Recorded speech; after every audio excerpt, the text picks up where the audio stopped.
Hi, wrestling fans, and welcome to another compelling, exciting, award-seeking edition of AIWF Ringside Wrestling. I am Mad Matt Carter, being joined by Commissioner Rick Diesel, and as always, Hall of Famers Brian and Reagan Danzig. I have some exciting news. Dr. Bill Payton reached out to me, and we got to chatting this week, and he's telling me all about he was talking about going to Raw and Raleigh and how good North Carolina wrestling crowds are was kind of the general thing. But he is on the list with the link to this show. So any day or any week, we may be joined by Dr. Bill Payton. And so I know that'd be that would be a nice run in. Yeah. Yes, it would. Be a great run in. Absolutely. So anyway, and like to say, give a shout out to our broadcast colleague Kevin Stryker. Sergeant Stryker is not doing well right now, and yeah, I saw that. And so we wish him a speedy recovery, and very soon, hopefully, have him back over modulating on the microphones when we get going again in March. Sorry, got to rib you a little bit, brother. You know, it wouldn't be wrestling if we didn't talk a little shit, right? So anyway, I want to start off with a couple of news items going on around. Bad weekend for Tony Khan as the Jaguars lost today, so they are out of the playoffs, but he is still a wrestling brother, even though I think he's running his own company into the ground. That's just my personal opinion. But do want to send condolences for that. And also for the low attendance at the Bojangles Coliseum last night for Collision. According to WrestleTix, and here I'll show it to you. Can you guys see this? This is I know it's real hard to read the print here, but here's a picture of you see the side across from the hard camera is pretty well full, but the side on the for the where the hard cam's at, not too well. It's was attended by tickets distributed 3,802. They say distributed because you never know how many comps go out. The last time they were here was at that show that I went to back in 22. 5,601 attended that show. So definitely a fall off. Think a couple of things, and I'll get you guys' opinions too. It wasn't a devastating thing, I don't think at all. I mean, there's the card. That was Eddie Kingston versus FTR versus House of Black, Sting and Darby Allin against the Workhorsemen. Sting's last match in Charlotte, which made it significant, but it's right after the holidays, and they've got the big show coming up in Greensboro in March, where it's going to be Sting's last match. So I was talking to Jinky about it earlier today, and I think part of it might be people have sold or already bought tickets to go to Greensboro, and maybe was like, if I have to skip one, let's skip this one because we know it's just a Saturday night TV taping. I don't know. Rick Diesel, you got something on the edge of your tongue? I'll let you go first. Well, I'm just looking at this thing. So if I'm reading this right, they were only tickets. The setup allowed 4,193. The tickets distributed 3,572. So they only had 621 available tickets that they did not get rid of. That was before showtime, and then the picture I was just showing you first was the final count, which ended up being 3,802. But if they're only sorry. But if they had sold more, they would have opened up more sections. Yeah, that's right. So I mean, if what I'm gathering is for what they was prepared for, they only drew 600 less than what they was expecting. Actually, about 300 less. If you want, that's pretty good. I think so. And what they was set up for. Yeah. But I mean, I don't consider that a disaster. No, not by a long shot. Saying though that's the setup, but then if they had sold all of those tickets, they would have then opened up another section. Yeah. But see the ticket map here, none of this was opened until right before showtime, and then just a few of them. I guess that shows that they knew the ticket, like they knew how many tickets they could sell to do that arena. Like that was their plan, to only open up that Yeah. section, it sounds like. Mhm. Well, when we use that ticket service for Deal with the Steel, Rick Diesel, how often do you, and that's brown paper ticks, I believe. How often do you get an update from them? Every day. Every day. Every day. so Even they- if you don't sell tickets, they send you something every day. Good. So you know, That- Ticketmaster being the number one in the United States is gonna probably have service even better. You know, you Yeah. could probably get one every hour if you wanted it. Yeah, they send me an update. I wake up to it when I do them through brown paper. I wake up to an update every day, even if no tickets were sold. And this is the former Ovens Auditorium, right? This is This the is a former. round one down on Yeah. Independence. Yes, this Yeah, is so the that was old the Charlotte old- Coliseum. It's Yeah, next that door was to the- the Ovens. It's next Huh? door. Oh, It's next door. Yeah, you can Okay. use the same parking lot to access both buildings. So I've been in there before. I love the building. I mean, it feels modern and old timey all at the same time. I can't explain it. I mean, maybe it's that weird high ceiling they've got in there because it's a dome. You know, when they built that thing in the 30s for about a year and a half, 2 years after they built it, it was the largest indoor arena in the world. Didn't last long, but when they Wow. built it, it was for a little while. Yeah. Well, they I went and seen first time I walked in that building was I went and seen a Alice Cooper concert Oh, really? back in 1986 or Wow. 87, somewhere around in there. And that was the heyday of Charlotte wrestling. You know, I mean, Yeah. that was Crockett Promotions' biggest year was 86. But So, Go ahead. I mean, they like I said, I don't know if you could call this because for some reason I don't understand, and I'm not grouping you into this, Matt, because you just do it as a journalist thing. But I don't understand people's obsession with trying to throw shade at AEW. Like people will go to their shows with the intent of taking pictures of empty seats and posting it on the internet. It's like it's a I don't know, it's just like something exciting for them. Like hate fucking somebody. Yeah, they like Yeah. trolling. They like Yeah, trolling. exactly. Like I mean, trolling. why do it? I don't know. And okay, so speaking of, Brian and I actually watched the entire Wednesday show, and it was so good. There was only one match that was terrible, and that was the women's match. Somebody debuted, her last name was May. What was her? Oh, yeah, I know you're talking about. I can't And- think of it. Yeah. And then she wrestled somebody who was really good, Queen Ananaka or something. I think, yeah. She something- looked like she looked really good in the match. And then Donna Perazio Razio. came out. But there's the pic. But it seems to me like that wasn't even part of their plan to sell that side.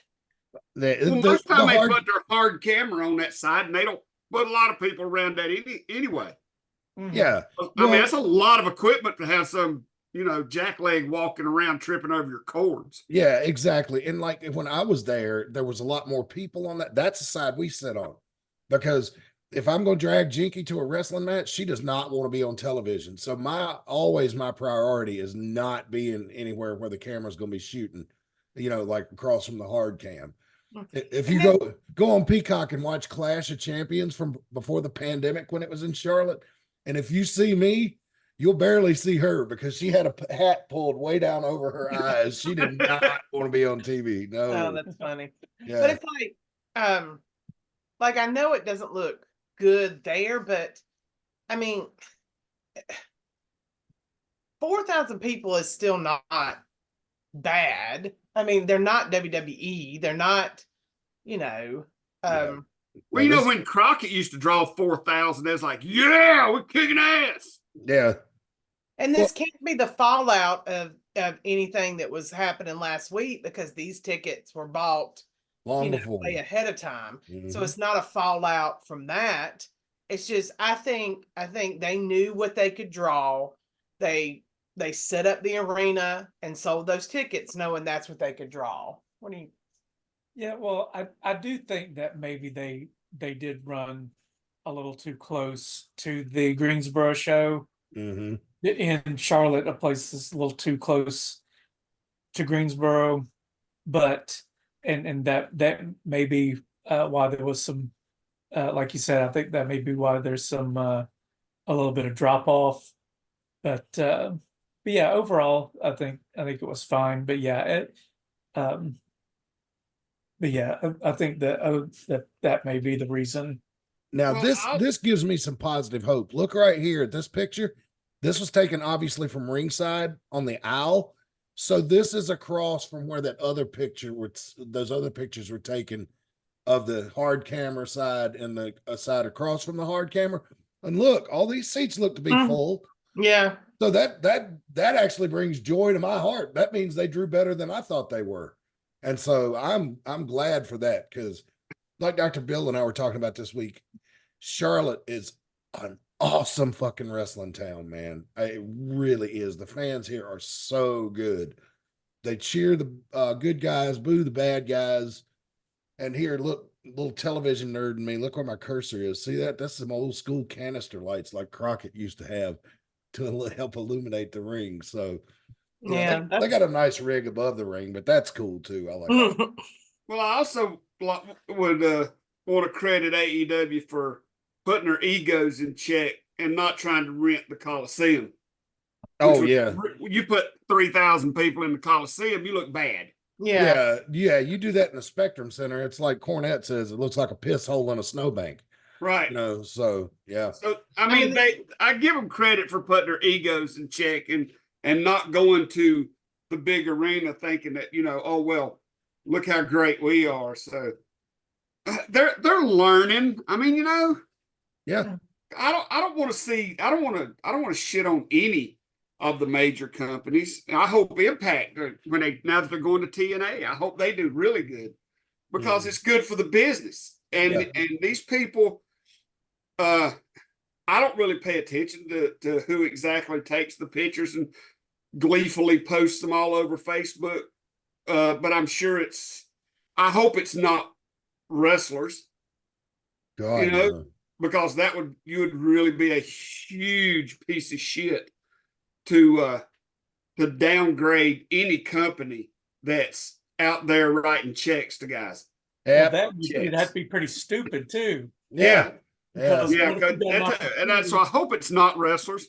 I'm assuming that it's just a bunch of WWE fans who buys a ticket and goes there and goes, ha ha ha, look, they didn't draw. Yeah, but AEW still got their money from them. Well, yeah, exactly. But now part of this is that this guy that runs this WrestleTix Twitter account, which I cannot encourage you enough, if you are a nerd about the business of wrestling, not just a fan, and want to watch ticket sales, this is where you can go. And you can actually sign up for $2 a month subscription, where they will send you daily emails. Like Brian Last said that they send like 6 emails a day with seating chart updates. So, I mean, if you're that, I'm into it, but I ain't $2 a month worth into it. I'll take what they put on Twitter, and or X, whatever the fuck we're calling it now.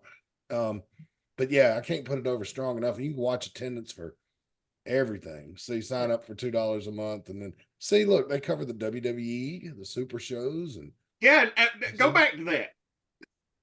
Yeah. Look at their setup. Mm-hmm. Now this is for a house show. But that's basically what AEW needs to strive to be right now, is WWE house shows. Mm-hmm. That needs to be their realistic goal, is to match WWE house shows. You don't go up against a company that's 30, 40 years in the business. You know what I'm saying? Yeah. And say, well, we're going to head on. That needs to be their goal. And it seems to be what they're doing, is they're doing the WWE house show numbers, which WWE, if they wasn't making money off the house shows, they wouldn't be doing them. Yeah, there's news about that too. But see, here's where a lot of these pictures come from. And he puts this on this. If you're attending tonight's show in Wenatchee, because that show, the numbers we're just looking at, is tonight. It starts in about, West Coast time difference, probably about 3 hours. So if you're attending tonight's show in Wenatchee, I hope I'm pronouncing that correctly. There ain't nobody in Washington watching us anyway, but please reply below or DM me pictures of the crowd.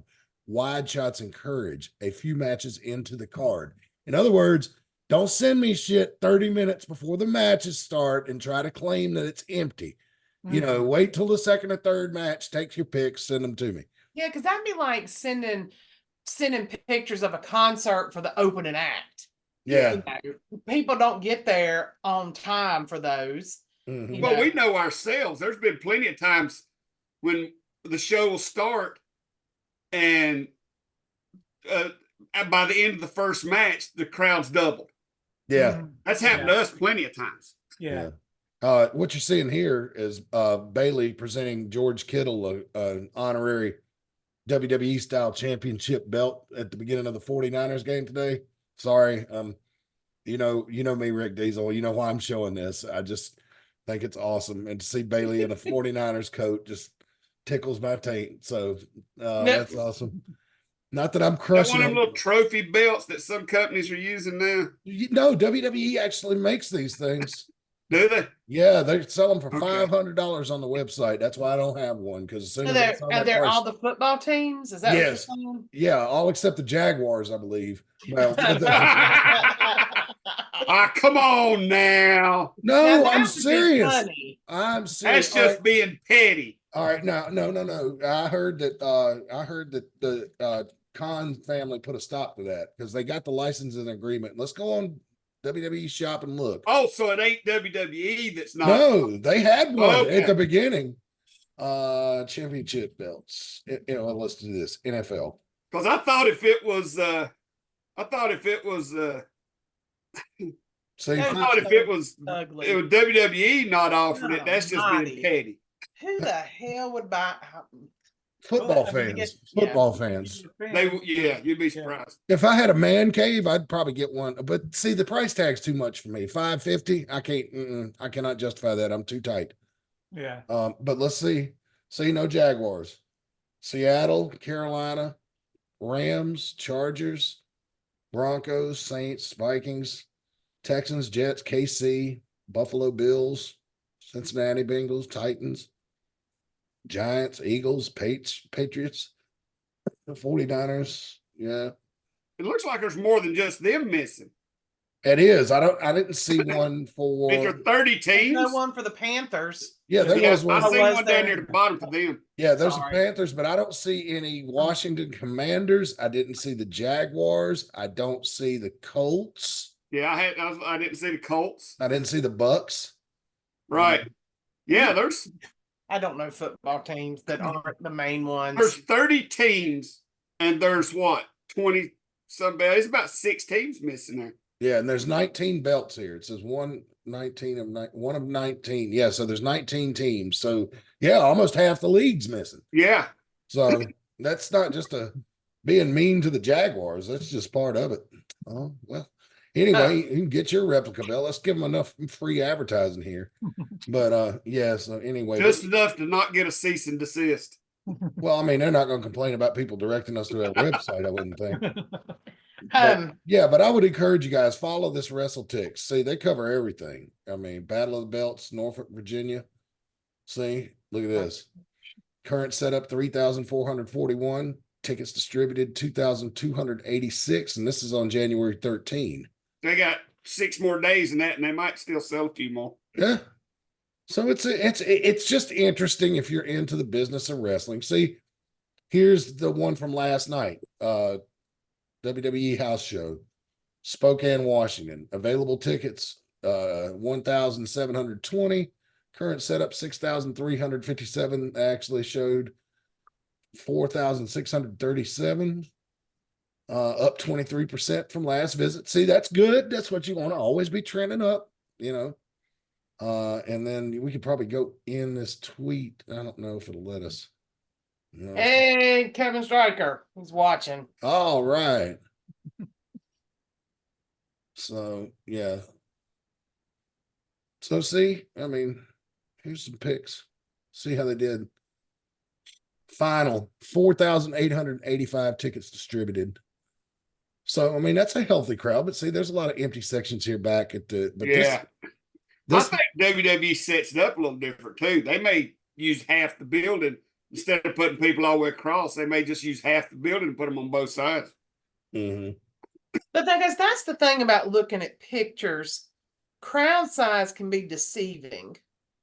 Do you know what I'm saying? Yeah, how many independents have we seen use that wide angle lens and go, look at this? Mm-hmm. So it all depends on who. It all depends on who's sending the pics to them. I mean, if it's people that are honest, they'll just tell it like it is. I've seen several independent companies, and I ain't throwing off on them. We're just using it as an example. I've seen several independent companies, big and small, take wide angle pictures and say sold out crowd in such and such. Turns out the room's about as big as my living room. Mm-hmm. Mm-hmm. Yeah, and so we're trying to just report this stuff with integrity, guys, and so yeah. But anyway, so enjoy your wrestling, man, and get out and support it, especially the indies. Right. But this is your follow. This is your homework assignment, wrestling fans. Get on Twitter and follow these people, and they'll give you an education. But wrestling is not a San Francisco street, so you don't need to be shitting on it. Yeah, exactly. Rick is right about the oh, that's so people true. Not liking, like, just going after AEW, but then there's also AEW fans who do the same thing. That is true. It's like this weird tribal thing of this is my promotion, and so therefore I have to hate the other one. And well, it's almost like sports teams, right? You know what I'm saying? It's like it's like the Steelers and the Bengals or whatever. You know what I'm saying? Yeah. They don't like each other. This is my team, and I'm gonna shit on your team. Right, and it's ridiculous. You can just like one product and not the other, but that doesn't mean you have to go after the other one. You can enjoy both, or you could just enjoy one or the other. Yeah, that doesn't involve tearing the other one down. Yeah, and like me, I watched AEW when I was on night shift as background noise for over a year. I went to the show in Charlotte and did not have a good experience because it was called Battle of the Belts. I thought about the thing in Florida in the 80s and how awesome that was. I'm sure that was what it was meant to be.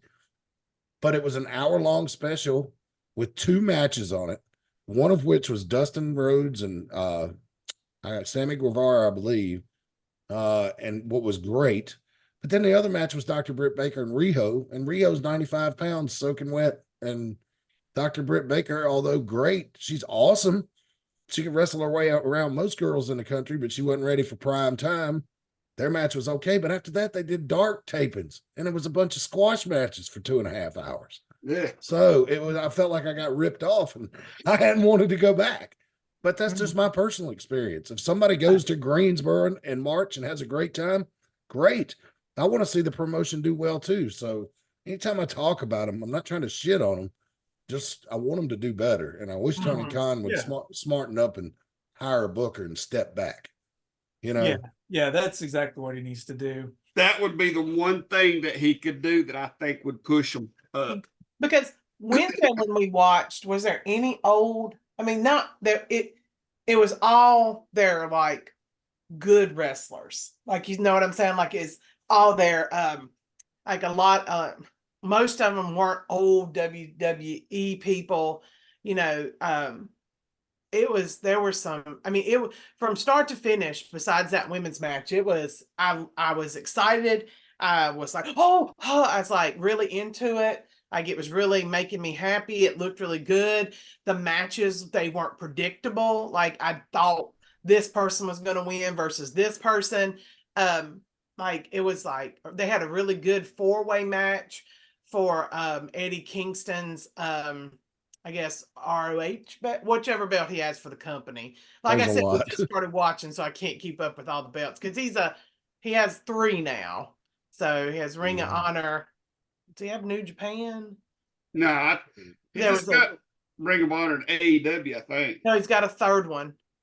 I think it's a Japanese belt because he's. You talking about belt? I thought you were talking about companies. Tony Khan's running. No. I'm talking about Eddie Kingston. But it was really good, and they were in New Jersey, and like the commentary was so good. Everybody seemed to be having fun, and just it was like Who was Orange Cassidy wrestling? I can't remember his name, but he's really good. He's in that tag team. Dante. Yeah, Dante. Dante Martin. Yes, Yes. great match. You know, and the only match that wasn't that great besides the women was the main event, which was Swerve Strickland and so like I said, I just started watching, so I'm trying to learn everybody's names because there's a lot of guys on there that I don't know. Yep. It was really good, and like my thing is, this is my complaint about the women wrestlers, and this is all women wrestlers. Why do they do this when they come out to the? Every single one of them does this thing right here, I don't know. and every single one of them, and I don't understand why. I'm talking about heel and baby. Drying out that perspiration. Drying their perspiration. I don't know what it is, but I did really enjoy the woman that is with Christian right now, who was somebody's mom, and she's not even a wrestler. And she did a really good job on the mic. So we enjoyed it. I'm hoping to remember to watch it every Wednesday and start learning everybody's name so I can really talk about it. Set your DVR. That'll make it We easy. did. We watched. Okay, this is what we do because I'm old. We watched till about 9:30, and then I recorded the last 30 minutes and watched it the next day. Oh, okay. And I need to tell you something about AEW and It goes over. Yes. So Yeah, I recording an extra noticed 30, that. they're terrible at timing. They're not definitely not the WWE. Well, they're All right. WCW. WCW would go off the air 2 minutes early. We're on time. We gotta go. Oh God, that used to drive me crazy. Somebody they used to go past.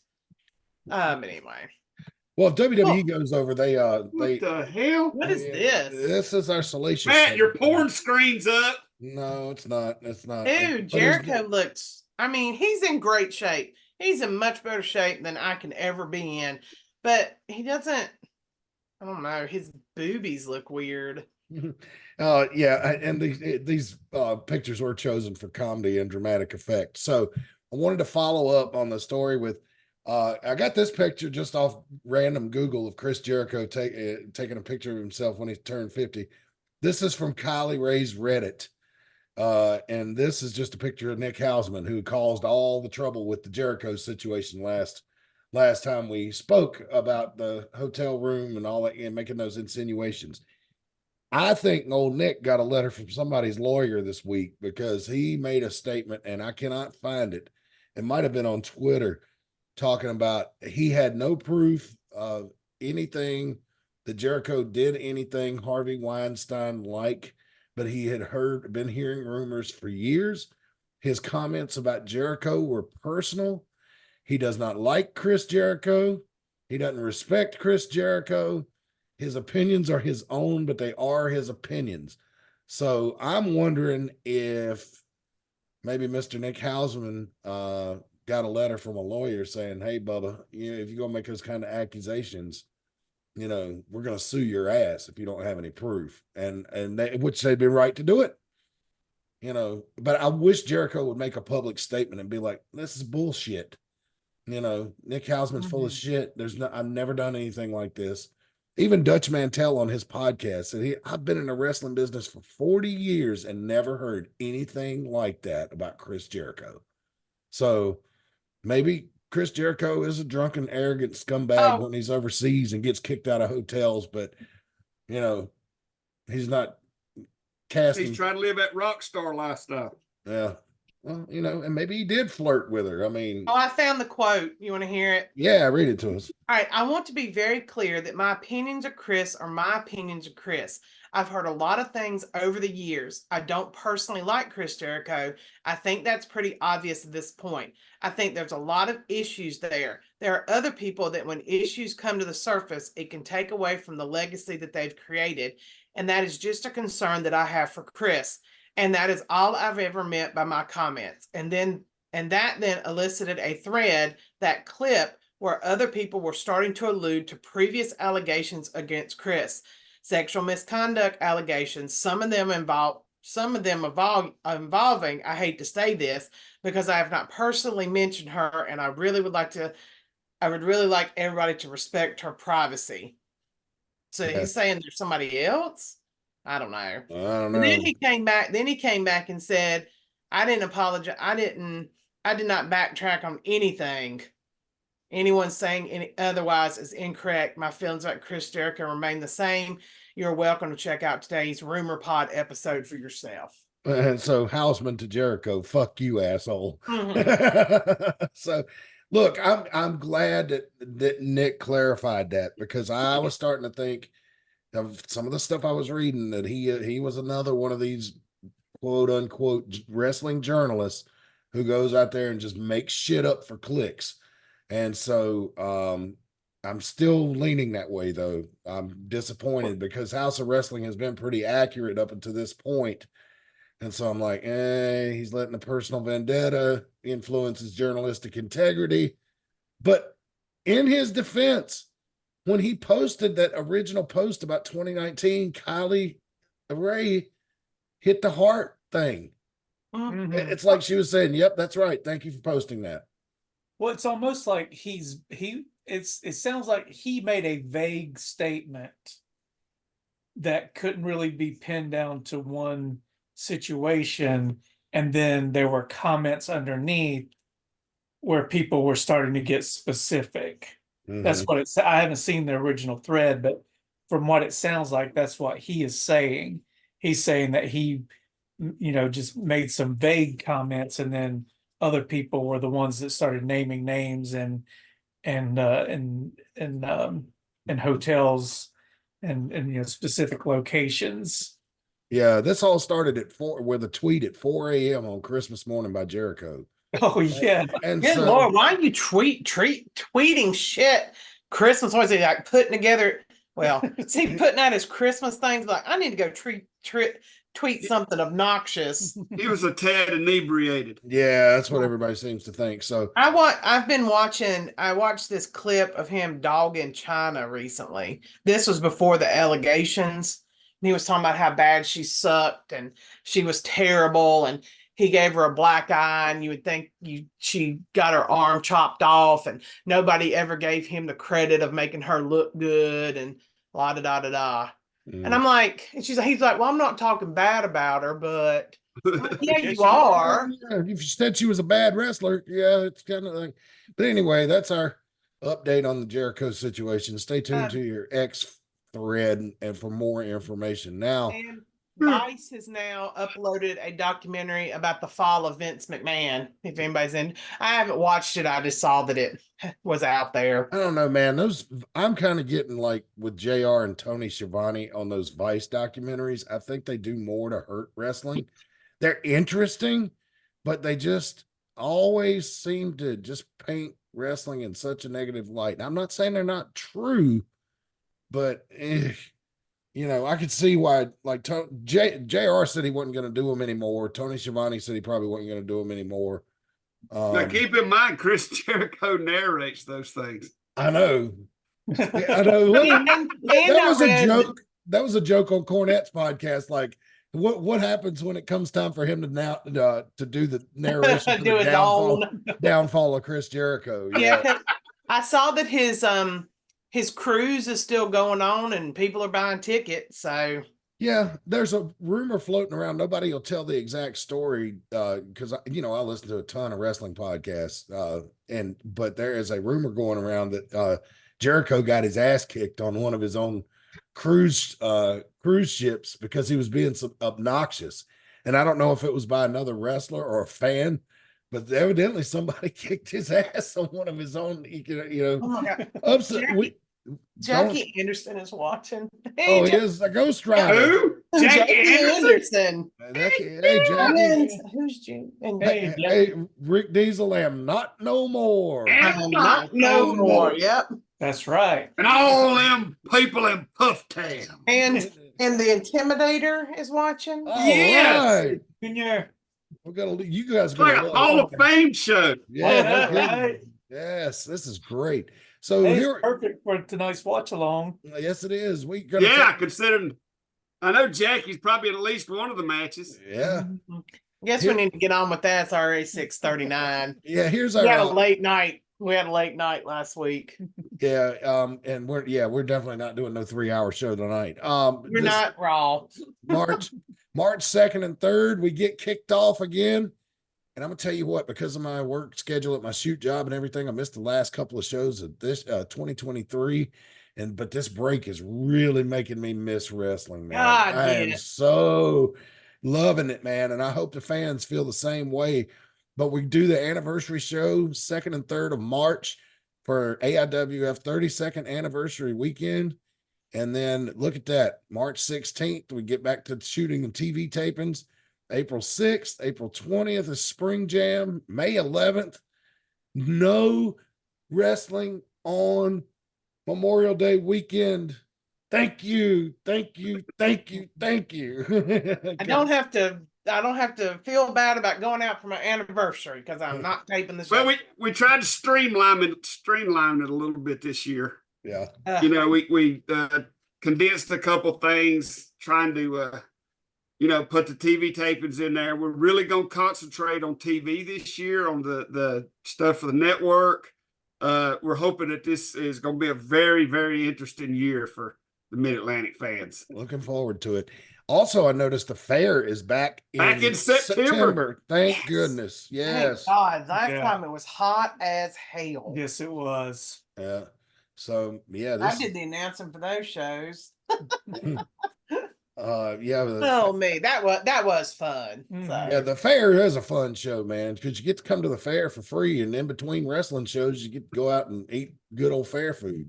Mhm. So yeah, or ride rides if you want to, or lose all your money trying to win a damn teddy bear at the ring toss, whatever, I just take that is the only wrestling show my children come to.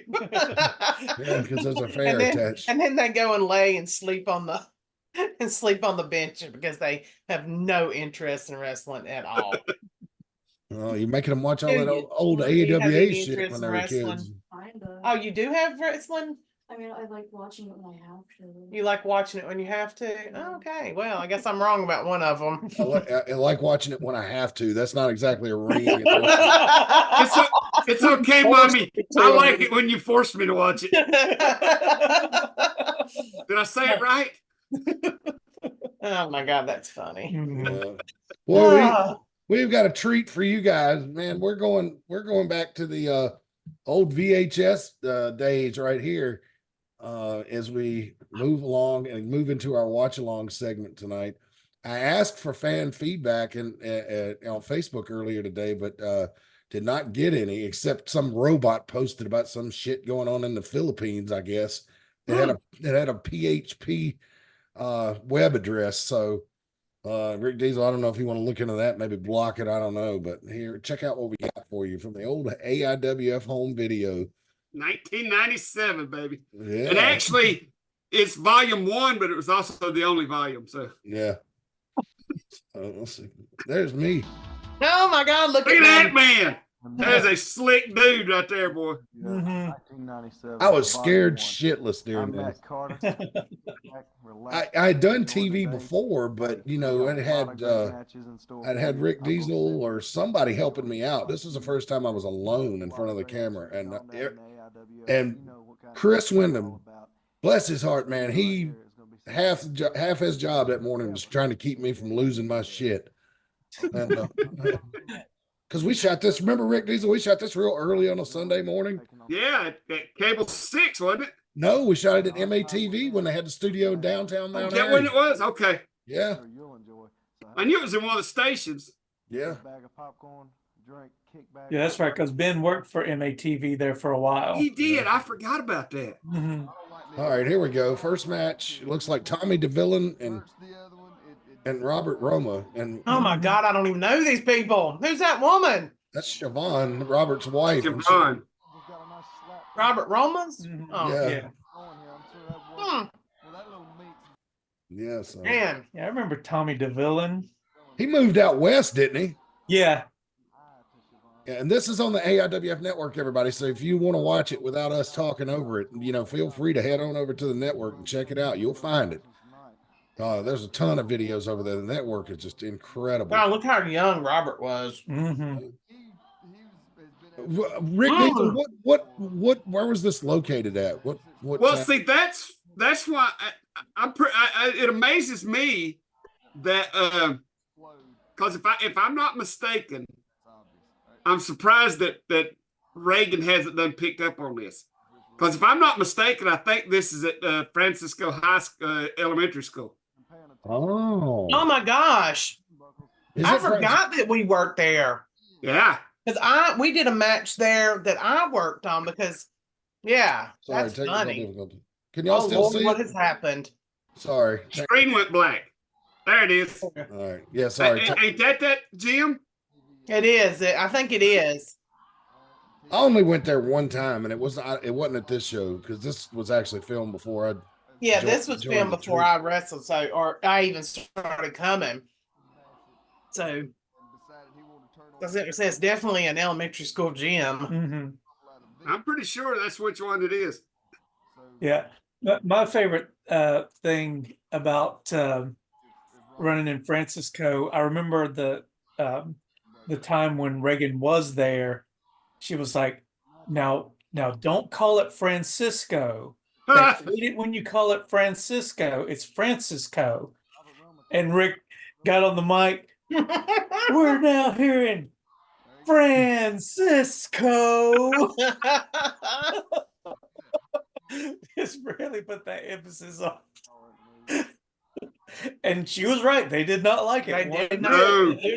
They do not like this. This is because just to give off, like I grew up about 10 minutes from here, and I went to this school for about a year, at one point. So, oh Lord, that's a big old crowd. Mhm. Yeah, we had good crowd. And the camera is actually on the stage that was in the back of the gym. Oh, so it was an old timey gym, so it doubled as Yeah, an auditorium. Yeah, it had the auditorium stage. It doubled as an auditorium. And that's where the camera was. Yeah, that's the way that most of the gyms were in the old elementary schools in Stokes County. And just to kind of give you an eye about where our technology was at this time, we did not have the ability to do live commentary in early 1997. We didn't get that until later in the year.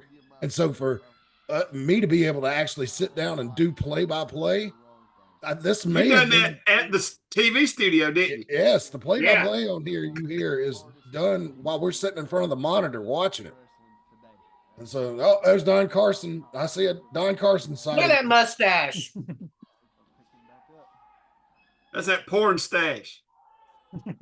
German porn stash. Tommy It DeVille. does look like I wasn't gonna say it, but it does. It does look like a German mustache. I remember when we did wrestle there when I was wrestling, I got a thumbtack in my knee, like not on the kneecap, but like in between my two tendons, and I could not pull it out myself, and I had to have Don pull it out because I was too scared to pull it out. And he's like, "I'll do it." He jerked it out. Yeah, I was very surprised at the crowd we drew down there.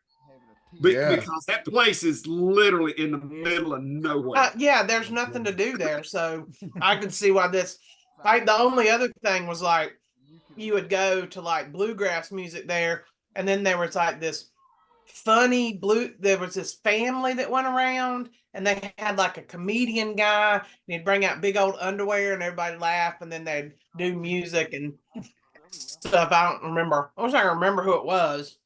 Sounds like a small town version of what you see at the Carolina Opry. Yeah, that was kind of what it was. And then they, would make jokes and then play like sometimes funny bluegrass, and then they'd play like real bluegrass and stuff. That's like the only thing that they did back then, besides like elementary basketball games.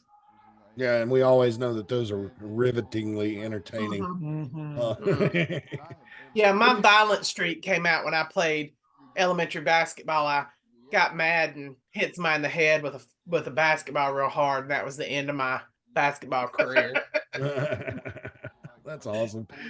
I've always said this at the high school. Well, I don't know about elementary, but at the high school level, the girls are way more intense than the guys most of the time.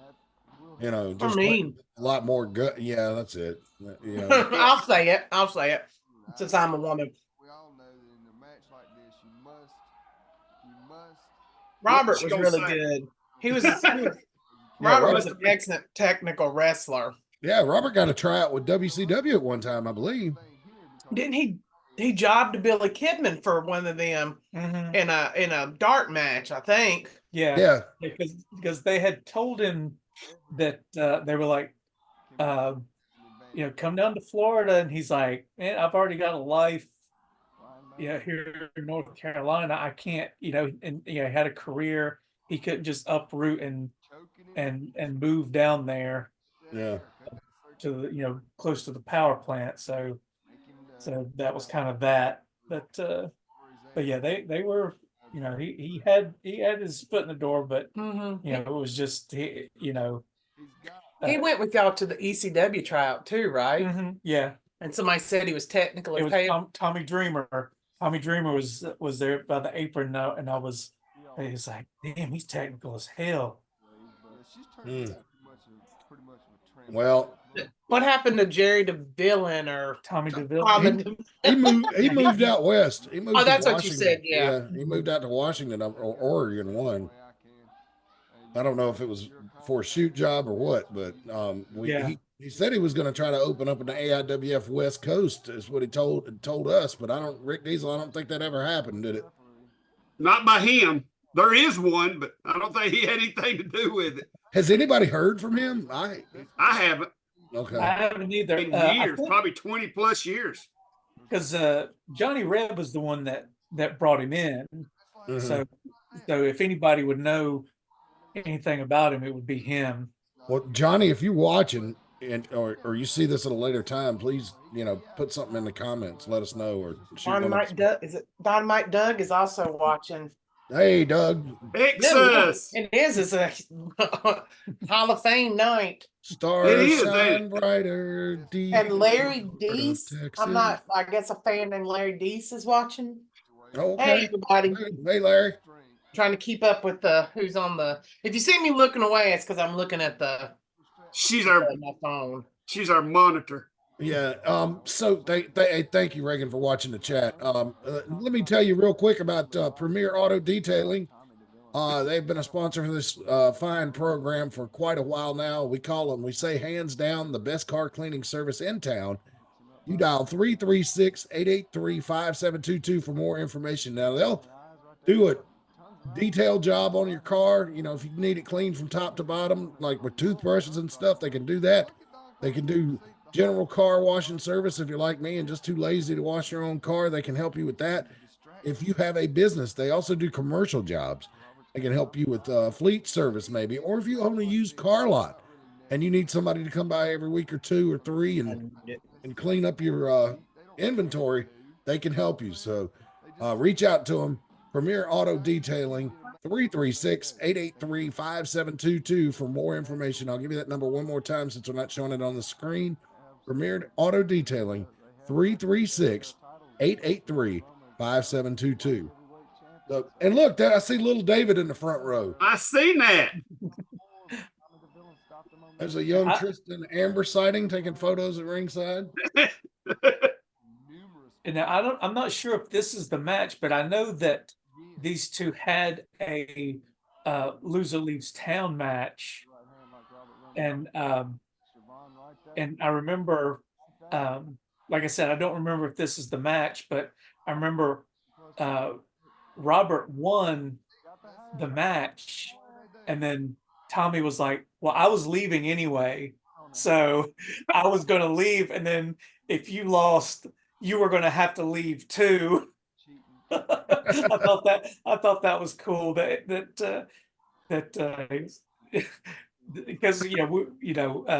like you said, Matt, he had had that had plans to move out west, and so he kind of duped Robert there a bit by loser leaves town. Wonder why he agreed to that stipulation so fast. Right.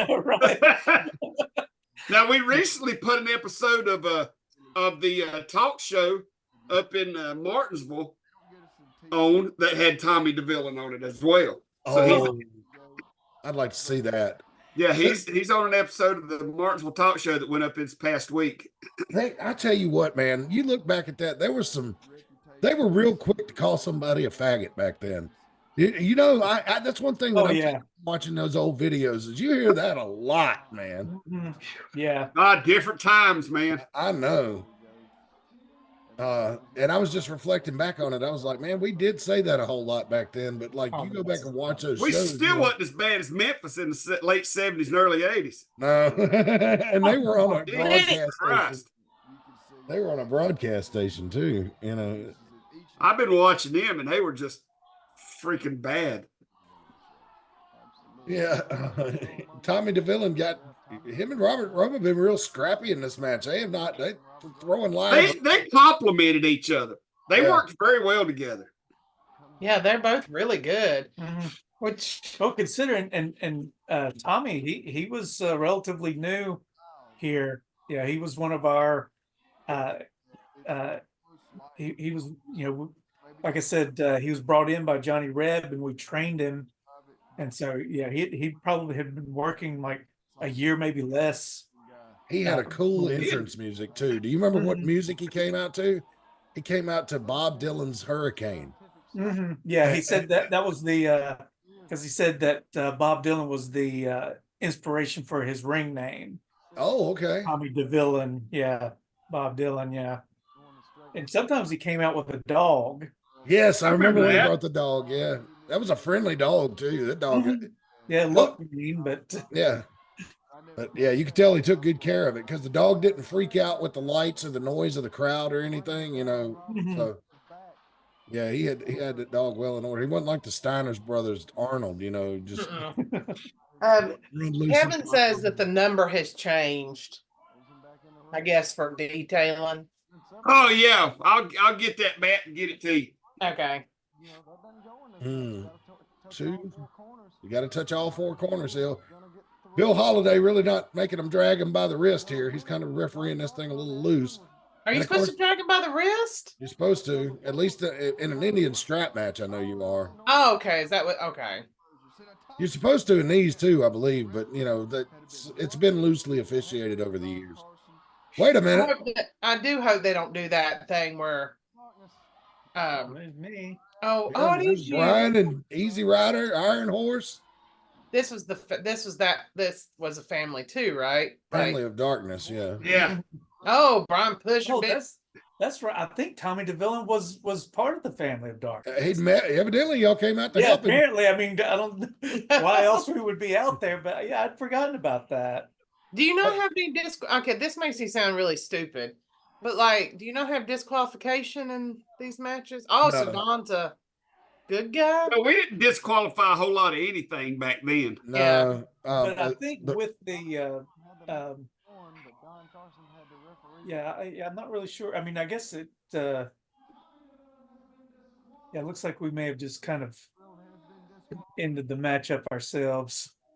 that sounded like me making the announcement. Maybe this was the one show I did in Francisco or Francisco, or whatever, however they want it pronounced. Francisco. Francis Code. Oh, like the Francisco. name Francis Co. It's like Freeze, Virginia. It's not pronounced like it's spelled. Yeah. Right. Fries, Virginia. Is that? Fries. Yeah. Now surprise. Notice that Looney Tunes tie I'm wearing. Oh, there. wow. Yes, very 90s. Yes, and it was actually the thing that Hey, Justin Blash. Tommy DeVille was responsible for that. It's ironic that we used to watch. He was like, you need to get every kind of wacky tie you can and wear it on TV. And I thought that was a fun idea. So I had this one lent to me by a friend, and another one I had back then that I wore was a Star Wars tie. And people hardly ever noticed. It was just like, if they got up close to me, they did. But All right. Hey, Nadia. Nadia is Nadia. Blasphemy. Representing the Outer Banks, buddy. Oh yeah, way down the east. Hey, look at this. Oh, this Joni is Lee awesome. versus Speaking of Bad China. Brad. Yeah, China versus Bad Brad. This is the match that she showed, that she talked about in her book, that she showed Triple H and Shawn Michaels in the hotel room. If you read her book, she talks about this match that she showed them that helped get her hired at WWE. Said that, and this is the one I kept rewinding and watching again. Yeah, it was funny when she showed up in WWE. I remember calling you Rick Diesel, which was long distance at the time, and we get you yelled at about your parental units, and being like, "Is that Joni Lee?" And you were like, "Yep." It's like, well, holy shit. Who was her manager? I cannot remember that woman's name. She just kind of rode around with her. They knew each other. So I really don't know who she was. I can't remember who she was. And that's Veterans Park. That's where we run right That's now. Veterans Park, 1997, baby. Second year there. Out of what, 140? Yeah. Yeah, pretty much. Looks like your normal non-big show crowd too. Looks like we're still drawing the same there. I shouldn't say that. Oh, I'm- man, Brad. We're talking Oh. about reporting attendance numbers. I'm just saying, but Well, that's why I was saying some places the number of the people that are there can be deceiving. well, also at this time, weren't there like 3 different promotions running in Mount Airy, Rick Diesel? Yeah. Yeah. So it was Yeah. hard to- I know we had to quit going there for several years because of that. We just couldn't. You couldn't do nothing. It was a wrestling show on every corner. Yeah, and that's the thing too about us. We were wrestling in so many different towns that we could just stop going to one for a while. Yeah. Yeah. But you know, the thing about it is what, 97, it's 2024. Yeah. So that's what, 27 years ago. Yeah. Yeah. If my math's correct, yeah, you're right. So you could do the attendance of a company that's been running in the same building for 27 years. Yeah. Almost. But look at that. He feels sorry for him. Other than just for a short time there, monthly. Yeah. And we're That's still Don drawing. Hopkins. So Yeah. I'm pretty confident to say we're doing okay. Oh yeah. I remember. Oh, Right. Oh, that's it. That's hold the on. everybody. Yeah. Brad has had a long history of taking shots to the groin. Yes, he has. Maybe that's why he doesn't come around wrestling no more that much. And he's just, too many traumatic memories. Look at that. She's got that claw sunk in deep. I mean, I'm glad he was able to have children after this. Because that's vicious, man. She's still on him. I think this was a spot that Triple H and Shawn Oh, Michaels liked a lot. I Landed. think this might have been the spot they kept rewinding. I'm not sure. Don't quote me, but choke slam. Could be the She one choke I slammed him with remember. his balls. Oh my God, this is difficult to watch. She's still got it on there. It's been on there for over a minute now. I mean, come on. Don Hopkins. Choke slam. Oh Lord. we called that the chicken choke slam. God, man. I feel like I need to ice down my balls just sitting here watching it. God almighty. Like this, look. Oh, God, Brad is Get away. dying. I don't know, man. Don Hopkins is, I think he's not turning around intentionally now. I see Randy Powell filming on the other side. Yeah. This right here should be on every classic wrestling video ever. Just of classic spots. You know what I'm saying? Well, if WWE called you tomorrow and asked you if you'd be willing to sell them the rights to this video, would you? In a heartbeat. Yeah. Then we couldn't watch it no more. Well, we could watch it. We just have to do it on Peacock. Yeah. I think the only thing that probably would keep them from doing that is, well, the camera works a little shaky and the quality. I mean, we would just shot it with a I regular think the VHS quality camera. that Randy had was better. Yeah. he was Yeah, using a he cheap did one. have a better quality on lady sports. Because never mind, I'm not gonna talk about You that. could probably Never still mind. you could probably still find that on Lady Sports, right? He's got a lot of that old stuff. Now keep archived. in mind the documentary, I think it was A&E did on China, had shots from this match on it. Randy gave them permission to use it from his end. Oh, okay. All right. Yeah. So I mean, it's like you seen China wrestle like it was like in WWE, and this match was almost the majority of the match footage they showed on that documentary. Yeah. Well, I mean, after this match, I mean, I don't know what she did, and then all of a sudden, in late '97, she popped up in WWE. Yeah, it wasn't just a few months after this she showed up in WWE. Yeah. She took this footage and went straight to Mm-hmm. And And that's just like we say, when you go to an independent wrestling show, you are seeing the future stars of WWE, AEW, Impact. This is where they get their start. Yeah. I mean, all those people sitting out in that crowd got to see China wrestle in a small building and got to see the match that she showed Triple H and Shawn Michaels that got her into the WWF. right, for for at the time a $4 ticket, I believe. Mm-hmm.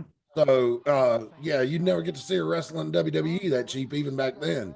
Right. You know, so look at that. She's got him in That's the one of the future many rack. reasons to come to independent wrestling. Yeah, not just us. I mean, independent wrestling In general. in general. Yeah.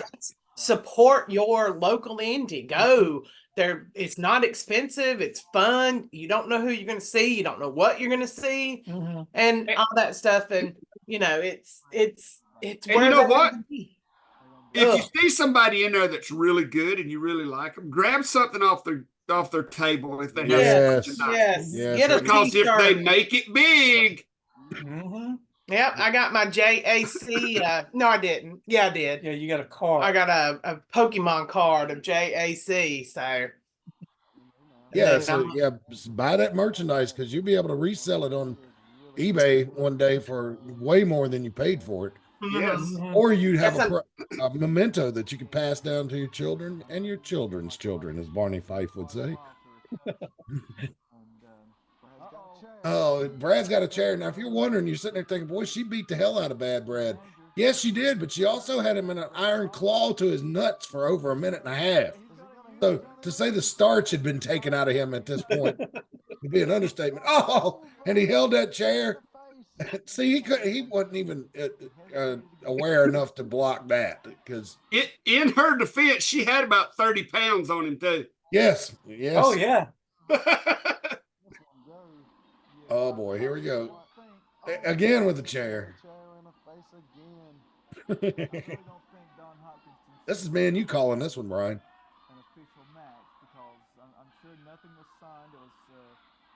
She's just trying to ride the surfboard on him. Good Lord. Yeah. And keep your eyes on the AIWF Network because Oh I'm Lord. pretty sure somewhere in my collection I have the Martinsville TV show that day that she done. Also, That's right. I'd forgot. I have never seen that.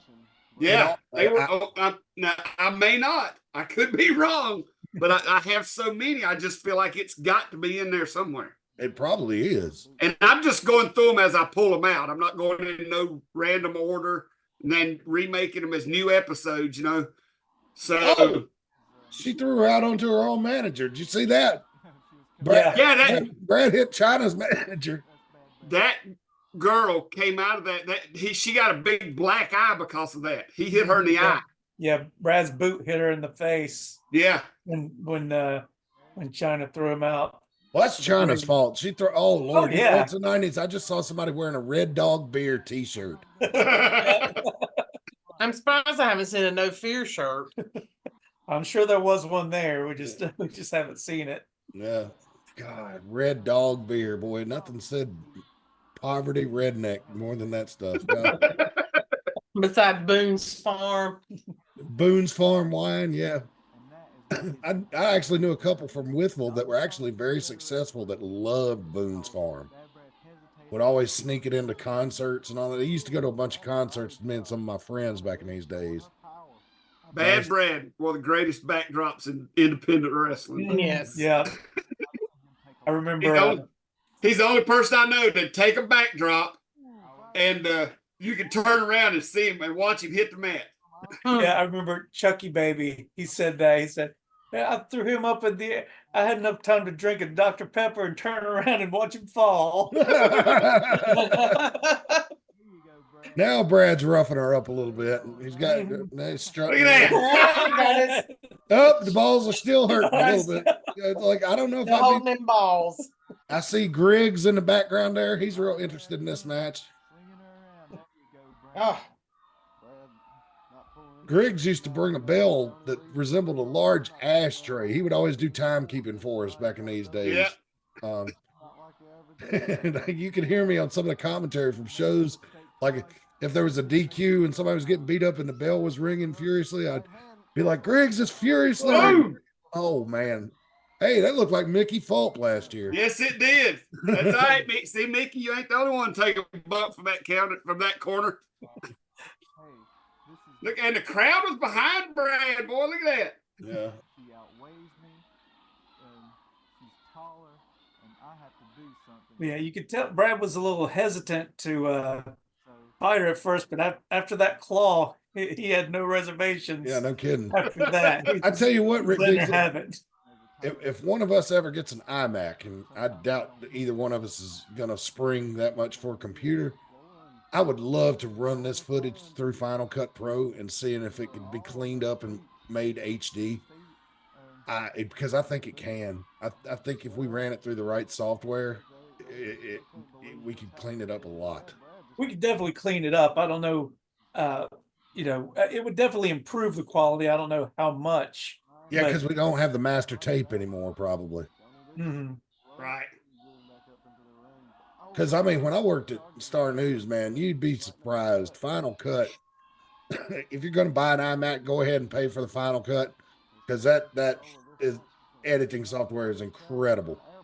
Oh, speaking of Star News, I've been watching their live show. They got some characters that call in up there, don't they? Every day. Well, I'll just go in there and I'll post in the chat. I had everybody in the chat believe that I couldn't run for public office because of explicit feet pictures on my Facebook page. Oh my God! I hope Charles is seeing that. Oh, I don't know if he will or not, but I'm gonna go over there until he notices me. By God, you ought to just call him one day. He'd love that. Anytime I call him, he gets real excited. He tells me, well, no, I'm not gonna say what he tells me off the air, but that's personal. But yeah, I know he'd get a kick out of that. He always said you were one of the best characters that ever came up there. Was she trained by Kelly Kowalski? yes. But you know what? I had forgot how good this match was. It was Yeah, actually me too. really good. Yeah. Yeah, I know. yeah. Should we send this to Chris Jericho and tell him he's stupid? You can, but I ain't messing with no celebrities on Twitter after my experience with Cornette, and we agreed with each other, and I still got called everything but a child of God. You can't. Yeah. I don't really care about stuff like that. So Yeah, I ain't messing with no celebrities. Oh, he beat her. Yeah. All right, good job, Brad. So there you Yeah. go. now, I wanna Brad has say- a victory over China just months before she goes to WWE. and just to say, With a this was an sunset flip. intergender match that everybody enjoyed and had nothing bad to say about it. So maybe intergender isn't as bad as everybody on this panel says. Well, yeah, because you had a smaller guy. She had about 30 pounds on him. It was an even matchup. Yeah, Like, he was but more like the female and she was like the male. So you know what I'm saying? Yeah, it wasn't like Bubba Ray Dudley against Trish Stratus on Raw in 03. Yeah. I mean, so Oh yeah. or Oh yeah, or that Vince, is not. Vince McMahon versus Stephanie McMahon, where he choked her with a damn towel until she passed out. No, I don't like that. That's too much like domestic abuse. That's Like, why I don't like it either. I that don't is like that seeing- is too much. Well, I mean, I don't feel that way about intergender, but I feel like that with if it's your father and daughter. All Yeah, right. technically, I that used to was be- just about like two equal men wrestling. I wore a size 36 pair of pants right now, back in those days. I bet you I could only get one leg in them now. Maybe not even that. Robert Roma, Don Carson, and Smiling Diamond Dave, I think, against. No, it's just. No, this is Roma versus Sledge. And this is the Bassett Community Center right here. Oh God, I missed that. That room was awesome. Crazy town, baby. Yeah, it except- was. Except for the low ceiling. Well, we had TV there. So, Yeah. I love that room. Yeah, the only bitch about that was hauling the ring up 2 flights of stairs, but I know. especially the posts. God, man, I would always try to duck out on post duty. I 2x4s and stuff. Yeah, that was all right. You could get those down pretty easy for a 20-year-old, but man, ring post going up and down the steps, man. If you were on the bottom end, it fucking sucked. Yeah, you had to go really slow. One time though That we was did. that place was rocking every time we went up there. Yeah, it boy. was. Yes. Well, I mean, what you put 100 people in that tiny little room, and shit, even 50. And they would sell concessions in the back. You could see the door open. Some of these videos, you can actually see the popcorn machine. There it is. There it is. You can see it far left of your screen. Yep, there it is. And Now, did it one time we got to always put so many people in there they had to move concessions downstairs? yes, yeah, I thought it was. yeah. Mhm. And Susie was the lady who ran it, her and her husband. And Susie would give us a hard time. But Bassett Community Center's closed now, and the AIWF still open for business. So how about that? There you go. Catch me outside. How about that? We had a lot of memories from that building. That was where I got pulled behind the truck. It's where Brian wrestled Abdullah the Butcher. Yeah, but that was outside. Yeah, it was outside. Yeah, we could have never done that inside. Wouldn't fit all them people in there. No. I love that. When the wrestler tries to abuse the referee and gets knocked on their ass. Hey, Listen how loud those people Bill are. Holiday had good center of gravity, man. He's hard to push over. Yeah. Listen to this crowd just for a second. Ringside for the TVA. And you can bet that they're going to play a factor. You can see Don already joined with Bill Holiday. Man, they were loud. Everybody loved going to Bassett. Yeah. Who's doing commentary? It's me and Wow. let me see Into here. an arm twist. Robert Roman working over the arm of JT It's Smith. Ben. Is that Ben? Yeah. Put pressure on that elbow. JT Smith. Yeah. Yeah, that's him. On that elbow. Yeah, that's him. And I'll tell you what, man, it was good. The people in Bassett, for some reason, hated Chris Wyndham until he, I think, teamed up with Jackie and became a Ghost Rider. Because I remember going to an AIWF show at Bassett High School in '94 where he wrestled Rick Diesel. And Rick Diesel was supposed to be the bad guy. And he got cheered. They hated Chris Wyndham. I don't know what it was, but Well, it was because Rick was so popular because of the talk show yeah. that Ben just didn't have a chance. He was like, he was doing his thing, playing the part of the of the face, but they were pulling for Rick because they really liked him. They seen me every week. Mhm. Come to their living rooms every week at 10 a.m., 10 or 11 o'clock. It might have been 10 every Saturday morning, talking wrestling with them. Who's that guy in the suit? That's Alex Rhinoff. Yeah. Is that this thing about burning people? Yeah. Yes, that's him. Ellis. Yeah, that and Ben, he was given the because then they were like, when we were training, they're like, hey, he looks kind of like Barry Windham. Let's call him Chris Windham. And he's like, okay. I that's remember how it was that. back then. And he just kind of struggled to find his thing. He just kind of wore like the biker shorts, had wrestling boots. Yeah. But Yeah, that's right. once He he wrestled in joined biker up suits. once he joined up with Jackie and became a Ghost Rider, I think he really found his thing. He fell right into that groove and became really popular. But I feel like I can safely say that the Ghost Riders, especially the two Chris Wyndham and Jackie Anderson. To this day, I'm not sure if we still have come across a tag team that had their popularity. Yeah. Yeah, I know. It was so. I hated it when Chris Wyndham had to retire. But I mean, he retired young because he knew he was going to get married and they were going to move away, right? Was that Right. Yeah. And he was starting a new life, a new career, and just wrestling, just wasn't going to be a part of his life anymore.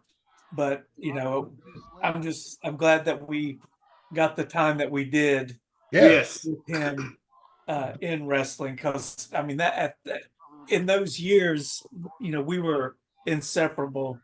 Every weekend, we were together. So yeah, I'm very appreciative of that time that we got with him, as short as it was. Yep. And I still think that, I'm alive to this day because of Chris Wyndham keep talking to me while I was sleep driving. I think Rick Diesel's probably still alive today because of him. So, Well, if you're looking down on us, Ben, I'm never gonna forget that. And so, well, I will tell you this: we come real close to causing him to have an accident one time coming back from this very building, because I think it was David Webb. I was pulling the ring, and David Webb was riding with me, and Ben was behind us in that little Mitsubishi pickup, I think it was he had. yes, I remember that. Yeah. And there was a deer standing on the side of the road, and David Webb rolled his window down. If I'm wrong, correct me, but I think he held out the window and went, ah, and scared the deer, and it didn't know which way to go, so it run across behind us, and Ben either hit it or almost hit it, because he was right behind. I can't remember which, but that deer would just mind its own business, and he scared it so bad that it run out in front of his truck. Oh no. Oh my God. And that's probably going down 103, which is notorious for deer. No, that was the other. What's that road coming out of Bassett going to Stewart? 57? Back road. Goes through the Buffalo thing. Oh, that's 58, I think. Well, it's 57? 57, then to Route It's either 8. 57 or 50. I can't remember, but it was from Bassett to Stewart. It was one of those two roads, the back roads. Yeah, it was be 57 and then Route 8 over to Stewart. I think it was 57 because we come in the lower part of Stewart, because we started realizing that was closer to get to Bassett than going up 58. Yes, it is. Yeah, that's the way you want to go. So I think that's where it was, but he yelled at that deer. That thing just cut across in front of him, and I was like, oh, shit. So, Emily, if you're listening, David Webb owes you a truck. All I know is that I remember looking in the rearview mirror and seeing the deer go across his headlights. Well, if he hit it, I think you would remember that because you would have had to stop and help him. So he probably missed it. I would think. I think he missed it because he had that Mitsubishi for a long time. Yeah. Maybe he did miss it, but I remember vague, distinctly it running out in front of him. Didn't y'all wreck? You No, something? No, that was somebody else. Oh, I thought that was Ben. No, that was. I remember Mitsubishi, man. He carried like a case of oil in that thing because he had to put oil in like 2-3 times a week. Well, any older vehicle, you have to do that. I mean, because the rear seals just wear out, and I've got a big bottle of oil in the back seat of my car right now. I call it my car's first aid kit. Got that power steering fluid. Yeah, man. Yeah, hey, we carry first aid kits for humans. We need to carry them for our cars too, because if our cars break down, we're just fucked. Big clothesline. Let's see here.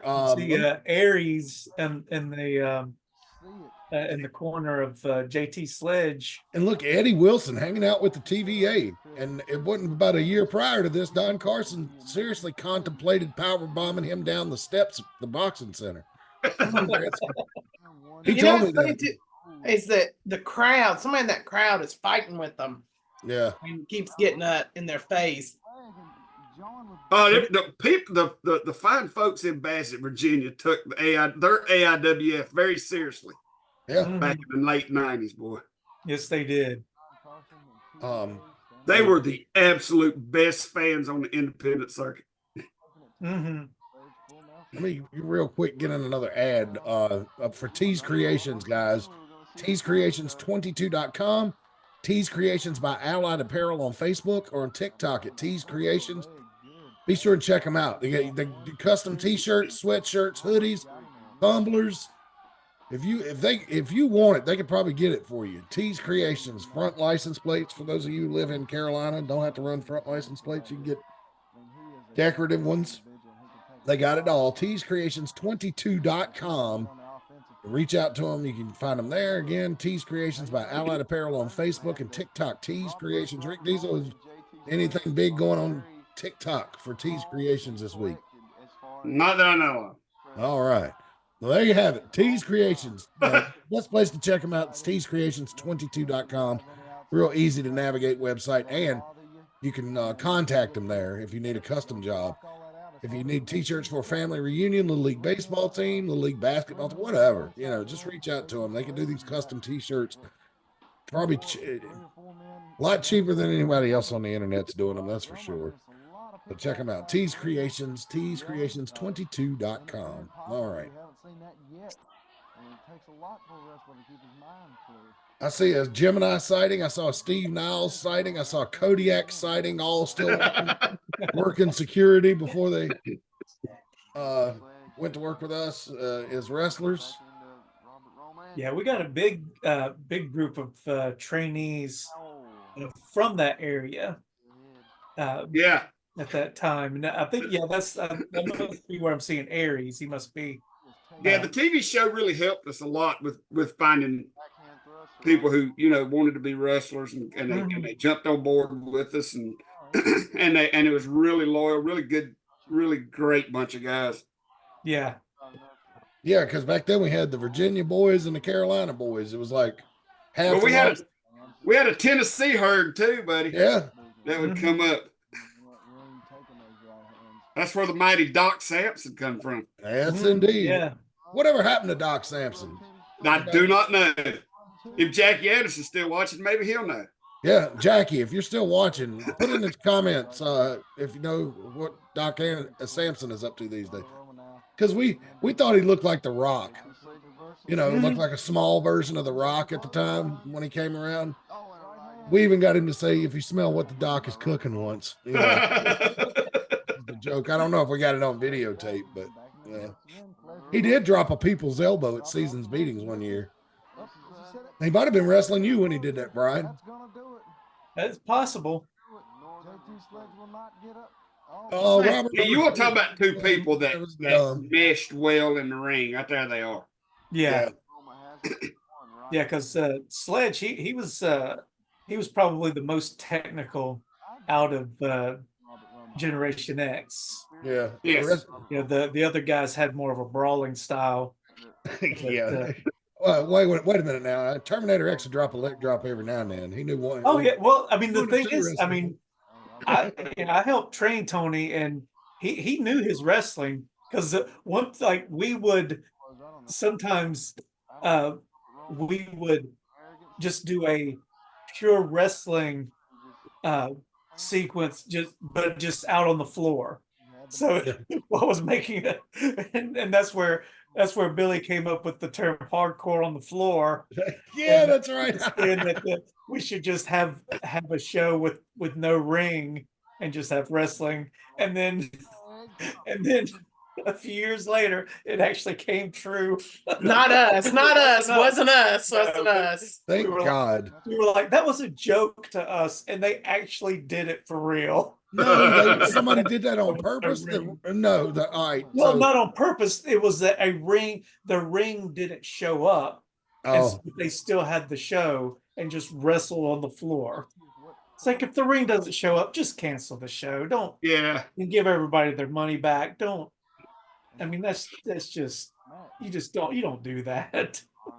There's Sledge has got that German toe hold locked in right there, which is basically like a figure four backwards.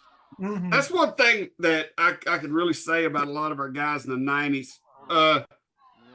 We did a lot of the more extreme hardcore stuff, but every one of them could still wrestle.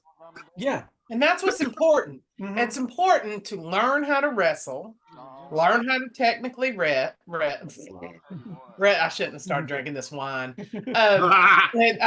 You know, you need to lay down that foundation Mhm. of technical wrestling.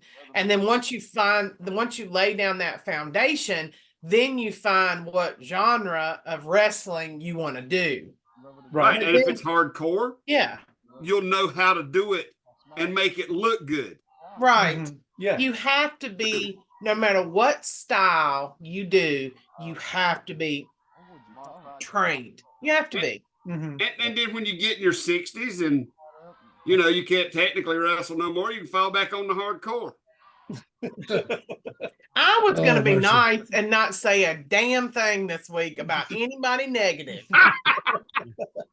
I was going to be positive.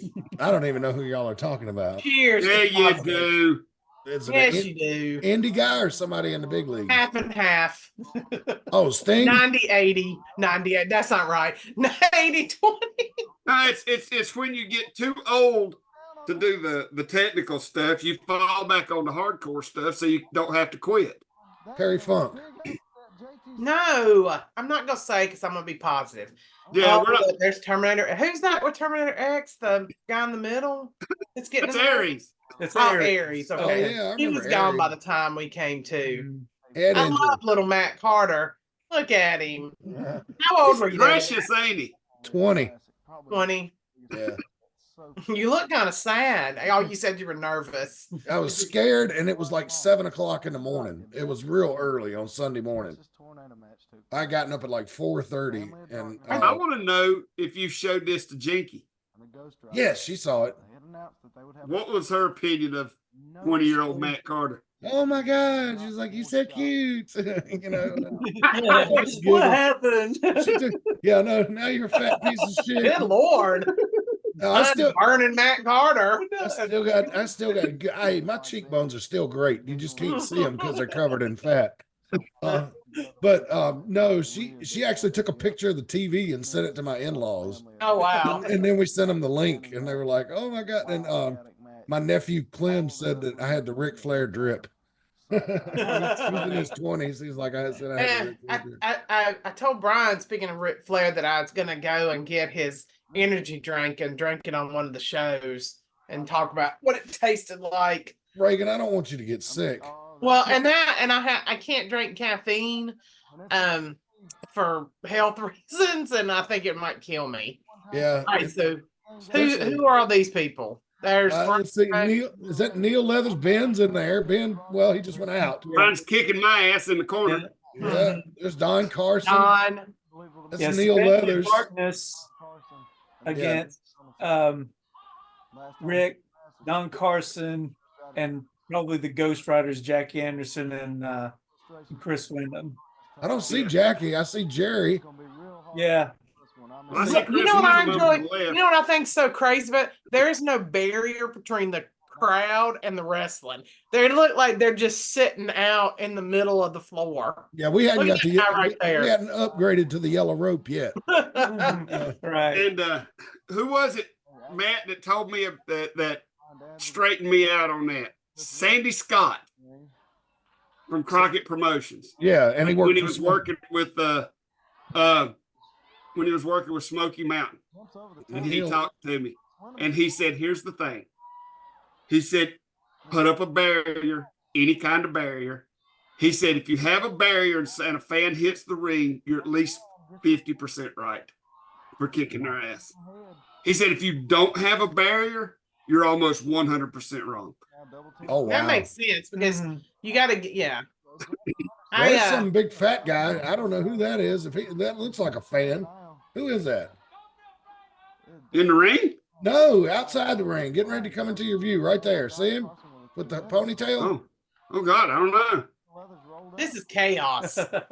Yeah, it's a three-way tornado match. So there's 6 guys in a tornado match. But we got to remember, this was in the heyday of ECW. These type of matches were all the rage at the time. Yeah, they were. You could go out and have technical matches and stuff like that, but you better not fill up the whole card with them. You better have 1 or There's 2. Kodiak doing security. Yeah. Again, that was the thing. We gave him a little bit of everything. Yeah. Give him some technical, give him some hardcore, give him some just chaos.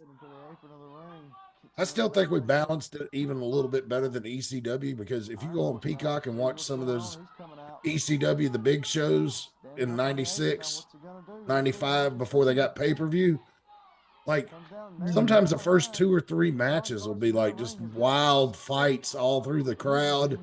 Then you'll get one technical match and it's like, all right, this is a nice break. But then, Hey, I seen the yellow rope. is it there? Yeah. it's there. Tangled up in it. Yeah, I see it it. There it saved is. me from getting hit in the head with a chair. Look at how excited this is one thing I do like, the wildness of the crowd, like Yeah. the chaos of the crowd. Yeah. And young wrestlers today, you can get them worked up like this. You can get them worked up. I'm telling you. Some of you know, But some of the it guys will on our roster, like Buddy Flowers, he knows how to get them riled up. There's Jackie Anderson. Yeah, there's Jackie. Who's that in the ring with no shirt that's big? Or is that the ref shirt? That's the ref. That's That's Bill. Bill Holiday. Looked like for a second had no shirt on. Nailed Neil Leathers with it, and nailed Easy Rider with it. It's a cane something. For Chris Wyndham. Easy, Ben. You get yourself knocked out in that building. Oh my He God, just that's a low- disappears in the roof. You could just see his legs. What is he gonna do? Is he gonna climb the He looks like he's trying to sneak up on Don Carson. Like Carson can't see Don him. Carson's on his team though. Oh, is he? Yeah, I think he had gotten up there. There it is. Oh, Yeah, he used the rafters to do it. That's another thing I liked about that building. Unless you luscious Kevin, then you get knocked slap out. Yeah. that is so funny. Tell me, he remembers that, but he's like, I just remember waking up on the mat. You talking about at this building that happened? Yes, he Yes. jumped off.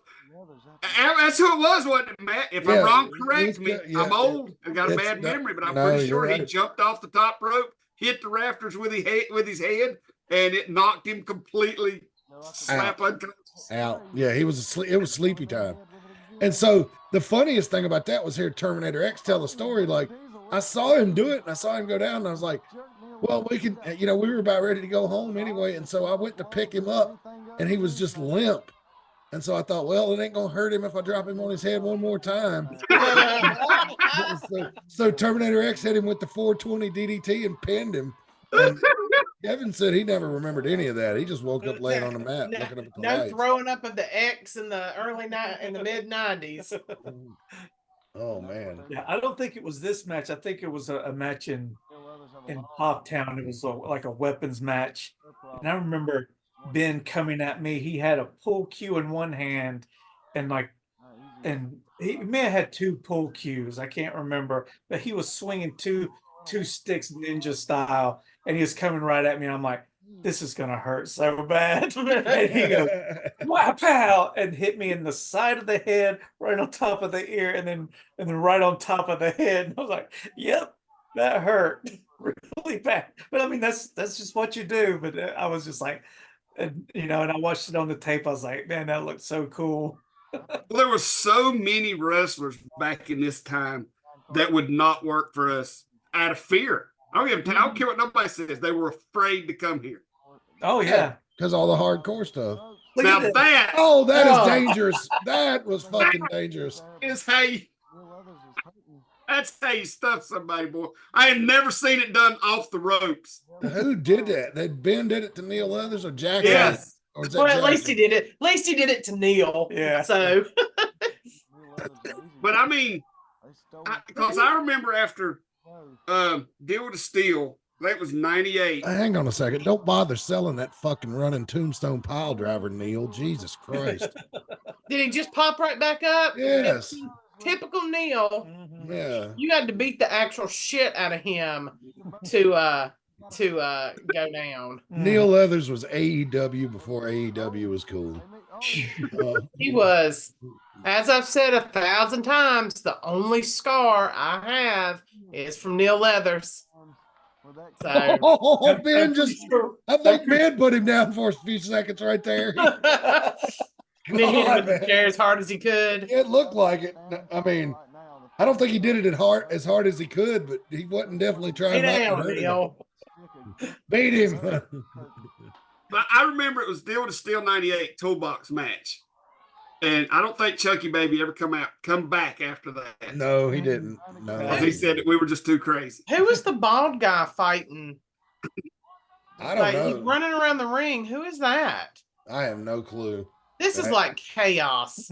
I know, but look at the people who are into it. They're all No, standing they there. are, and I like it, but I'm just there. He is right in the. Oh, it's Chief. I mean, no. Who is that? Wait a minute. Is that big bodyguard that Jackie Anderson had with him for a while? I bet it was. Can't remember his name. He had the Somebody to hit. He's put that cane to good use, but now he got a stick. He had the had the what? suit. I think Jackie. I think he was with Jackie. Yeah. Now that you mentioned, I think he was with Jackie. Down, these guys are using against each other. I tell you one thing. I need to go some Dramamine over this. This early night, mid. God damn it! The Late the 90s. choppy video. Yes. Yeah, we apologize for the quality, but I mean, what do you do? Yeah. Well, The especially when it's VHS this tape much is chaos. 26 years old.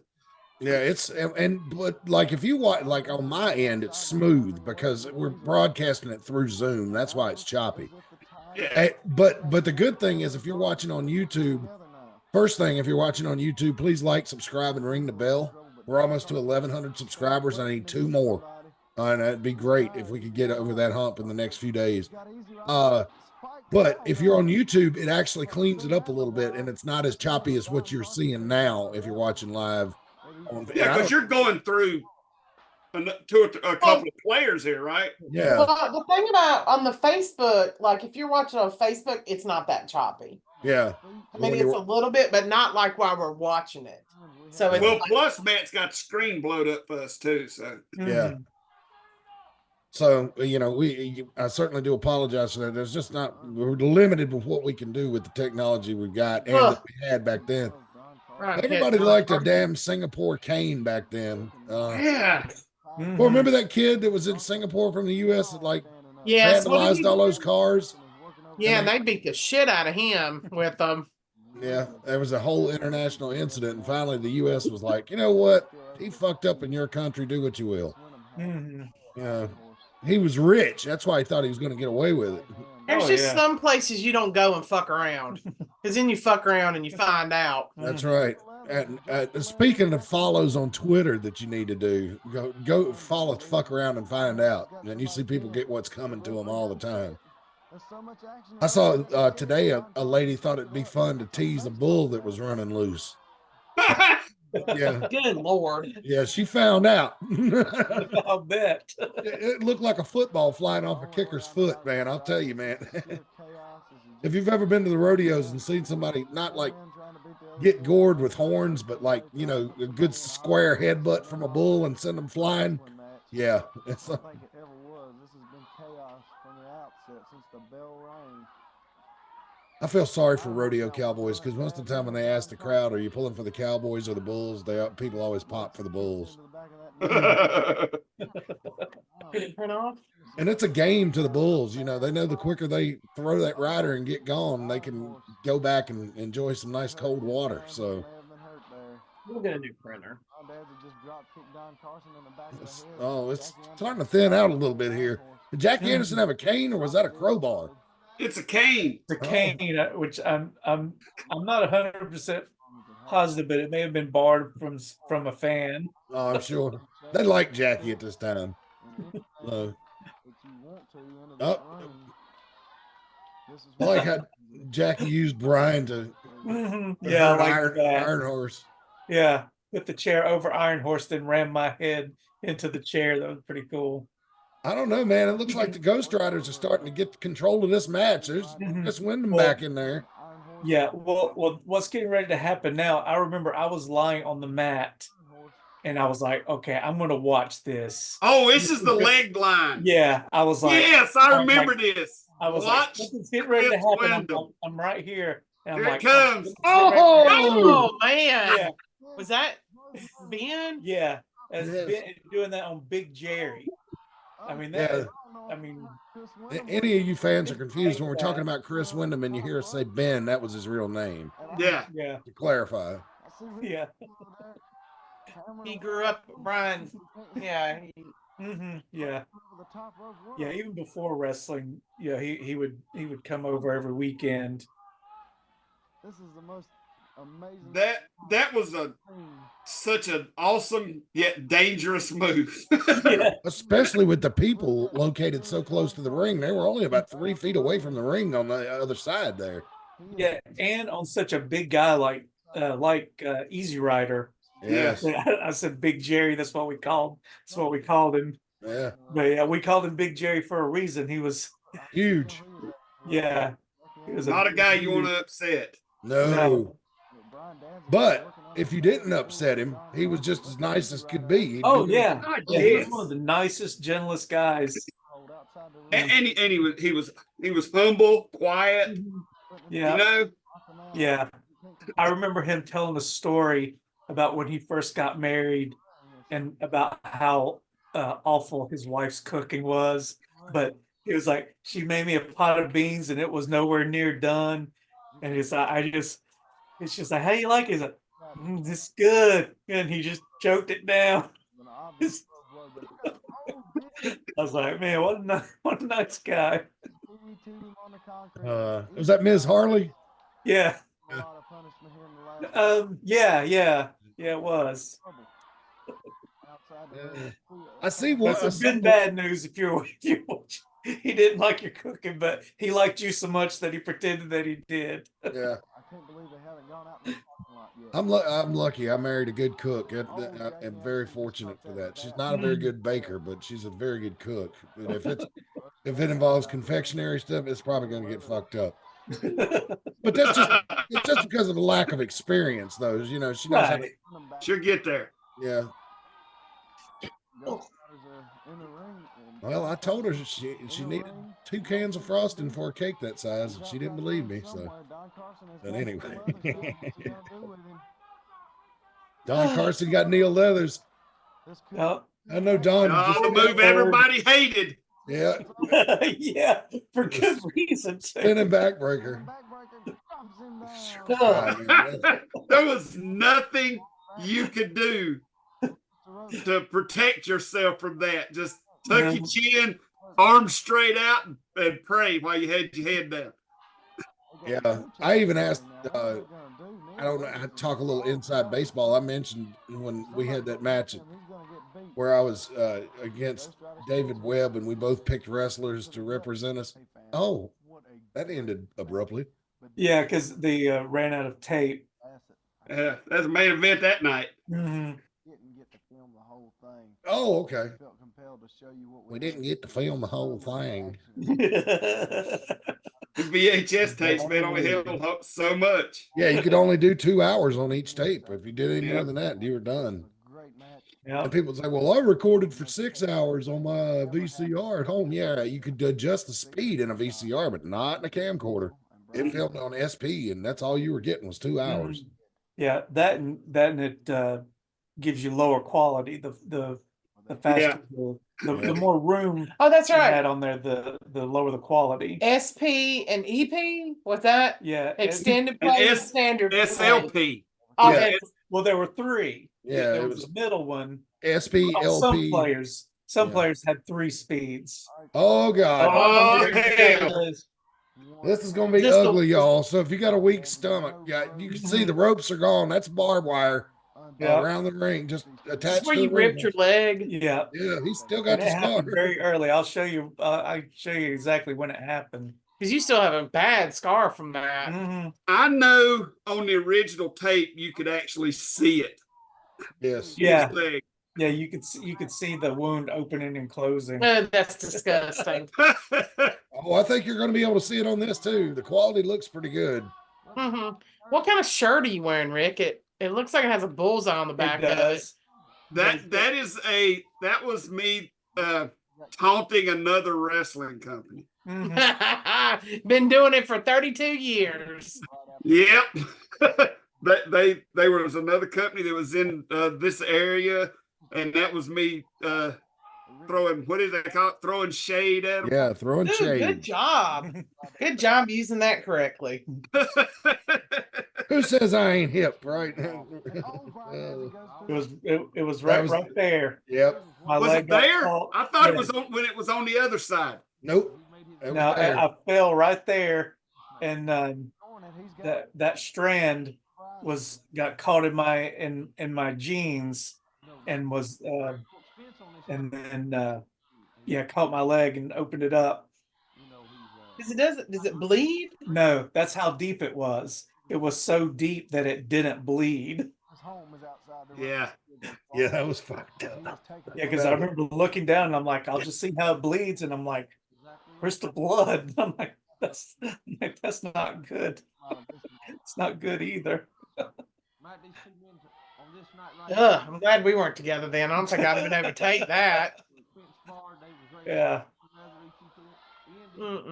Did it ever bleed, Brian? Like later that night before you got it? No, Go get it no, sewn never up? did. Did you have to get stitches? I did get stitches, yes, but I had to go to the ER and get the stitches. That I just removed them myself. Because you He's had no, hardcore, because you had no I in, didn't have any you insurance. didn't have any insurance. Yeah, so I just That's Oh, fucking the life of a professional independent wrestler. wow, Brian. I of just all told the- everybody he's that hardcore. yeah, that's what I'm talking about. Of all the hardcore shit I've seen and heard over the years, that was probably the best one right there, Brian. Yeah, I just removed the way you casually said that. I just removed them I myself. just removed the stitches myself. I didn't want to go pay for another trip to the hospital. I mean, the wound looked like it was closed up. They told me I'd be good in 2 weeks. yeah. They were like, come back at this time, and I'm like, There it is. Oh, Oh, there's y'all were, this is too much. Jesus Yeah. Christ. I remember wanting to do that so bad. Mhm. Look at everybody's face. Somebody was like doing this. Oh, it's all in your mullet. Yeah, It believe it or not, that right there looks like the worst part. It's just tearing it. but you didn't get hurt too bad in this, did you? No, huh? Well, and that's the whole reason we did this whole me turning on Rick thing, was because I was the only one that would do, because Rick was like, I want to do a no ropes barbed wire match, and I was like, I'll do it, and nobody else would, so we had I me had to turn on me to be able to do it. so we Yeah. could build up to the no ropes, Oh man, that looked good. to the no ropes barbed wire match. Yeah. Oh yeah, I remember this looks good when I slide down and I was hung on the wire. Yes. For just a second, I was hung on the barbed wire. When it comes loose like that, Well, actually, the match gets safer as the barbed wire ropes That's, pop. Right. that's true. get out of. I mean, this is designed to keep cattle where they're supposed to be, to keep them from getting out. And here's two human beings using it as a weapon against each other. Well, like I said, barbed wire. It was a good times, man. I remember when I was pulling the barbed wire off of me after I went through it, and I was right there next to the bleachers, and some kid was standing right above me going, "Does it hurt? Does it hurt?"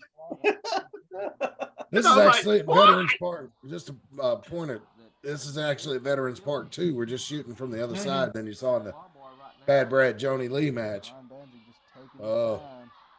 The big raise up door hadn't been installed yet. It was still just that big the regular walk-in door on that end. Yeah. It's gone longer than I thought. Oh. Rick Diesel just nailed Brian Barber on top of the head. Did you forget the edge of the ring was right there, Rick Diesel? 'Cause it didn't look I like just you were kept going. Yeah, it didn't look like you were expected to take that spill. I do see you all the time in the match looking at your leg.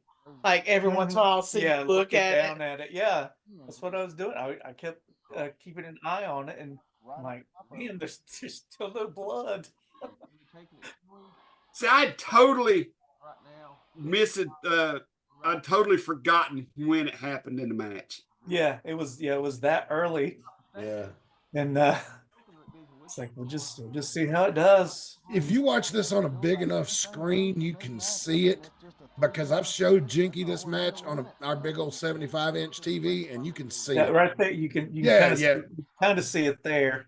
Yeah. Which this leg or this leg? Yes, the one that's On the- that's up. Oh, the one that's up. Yeah, the right. The right my leg. leg. Yeah, you can kind of see it. Good. Now, there is a time. Well, they stepped in the ring tonight. One, two, no. Oh my God. No. Hello. Didn't want to pin. Rick Diesel's taking a damn phone call again. What's new? He muted himself. Thank you, sir. Yeah. And he has come out tonight to end Brian's career, which Brian has come out tonight to Get your shirt's all ripped up. Yeah. I'm nervous, Were man. you- At were ringside, I you- don't even want Oh, to he's know. on the phone. Were you married to Ginger at this time? Yes, he was. Yes, I was. What did Ginger say about this match? She cussed me every day over this stuff. I'll never forget the cage match I had at Mount Airy High School with Jackie Anderson when I got this scar here. And it was so deep that it wouldn't quit bleeding. And she made me sleep on the couch so I wouldn't bleed all over the bed. I don't blame her. Yeah, she's probably right to do that. She said, "You are not bleeding on my bed. You are sleeping on the couch. If you're stupid enough to do that, you are sleeping on the couch." I said, "Okay." Oh Lord, that was so. This match was scary, man, to be there in person because it's just like I was standing. You see me in a green sweater over there in the You background. got your hand over your mouth. Yeah, I'm standing there thinking, I wish this would end because either one of them could die, right? But you know who, in my opinion, who the two least scared people in the building was? The two in the two. ring. Yeah, Yeah. We trusted each other that Oh, I much. saw Yeah, your you leg. can I see it. saw it. yeah, there. you can see it. Yeah, Yeah. it was gnarly. But you know what was funny? I didn't notice it while the match was going on. I didn't see it until we went in the back after the show was over with, and Brian was sitting there with that big gaping fucking wound on his leg. I was like, holy shit. Here's where I thought it happened. This is where I thought it happened, right here. No. Oh, he dropped him on the barbed wire. That's where I thought it happened. All this time, for some You can reason, see it. I Oh, I thought you can can't. see it. Oh, Right Yeah, there. you can see it there. Jesus Christ. No. That's why I thought it happened right there. Yeah, look Oh, at that. real Now good it's right starting- there. Oh, now God. it's starting to. Is it bleeding, Brian, or just opened that wide that you Just can see open it? that wide. Yeah. God Almighty! But cut Yeah, into your that's- muscle? Yeah. Gee, I'm surprised you didn't Ooh. walk. I was Yeah, surprised. every time he'd straighten his leg out, it would close like a mouth. Mhm. Yeah, Yeah, I remember. Yeah, my significant other at the time wasn't very happy either. We were married, so we don't know a hell of a lot you could do. I didn't say that. What did you tell you were stupid? I just wasn't very happy. That's all. Did she go to the shows? This is personal information. Sometimes. 1, 2, 3. Thank God it's over. Oh Lord. Everybody is still in some sort of state of being alive. So that was Yeah. and all the barbed wire is gone except for one side. Mhm. Yeah. Yeah, still got Knocked one off side. 3 sides of it. It down. made it a lot easier to take down. Yeah, yeah. Probably had the ropes. What a great match between Rick Diesel and Brian. We didn't have too many more barbed wire matches after that. I've never seen that before. I think other than what we had, I knew 98, Brian and TX did one in a cage. Mhm, yeah. What's the one where y'all had the terrible razor wire? Not razor wire, but the real Extreme that content. was Stewart. That was extreme content where we had the barbed wire around our arms. Because Tony has a scar from that on his face, right? Mhm. Yeah. That was the one Louis Thoreau was so worried about. Mhm. He was scared to death somebody was going to die in that match. And they almost- he wasn't able to stay here and watch it. He was had to clo- go back to Atlanta for some filming down there or something, I think. He was close to being right. I mean, that went horribly wrong. Yeah. Let's take a look at Whose idea was that? right now. It might have been mine. All right, Rick I'm not Diesel. sure. He's not as insane now. Bunkhouse Cage Battle Royal. That What looks makes like- it a bunkhouse? Come as you are. Come as you Yeah. are. Yeah. How come it looks like Rick looks just like what he usually wears? Well, that's how he Hey, was. that's That's how I come. He always came as he was. This is Smith Scorpion? Grove, right? Smith Grove, and if the Intimidator's still watching, I think he is in this match.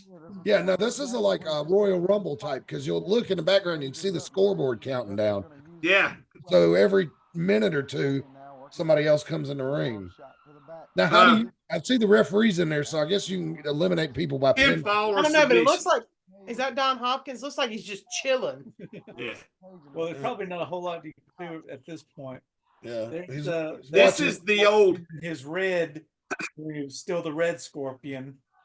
This is the old cage. Me and Yeah. Alan Diamond Dave built in the driveway that caused the cut that made me have to sleep on the couch. Who is that? Is that Jumpin' Jimmy? It sure is. Yeah, if you had jumping Jimmy at 8 p.m. Eastern in our game, drink now. I've already finished my wine, so. Yeah, that's I stole that joke from somebody else. I just like it. Look at that. Jesus. I tell You you, never knew if that cage, believe it or not, there's Dynamite Doug. There he Yeah, is. there's Dynamite Doug. I don't know why I bucked on him right there, but I did. And if he's watching, I apologize. Maybe it you was just didn't cool, think it was though. a good idea to hit the Rarely cage see again. that. But that cage right there, you'd hit that thing and you were just waiting for it to fall. Mm-hmm.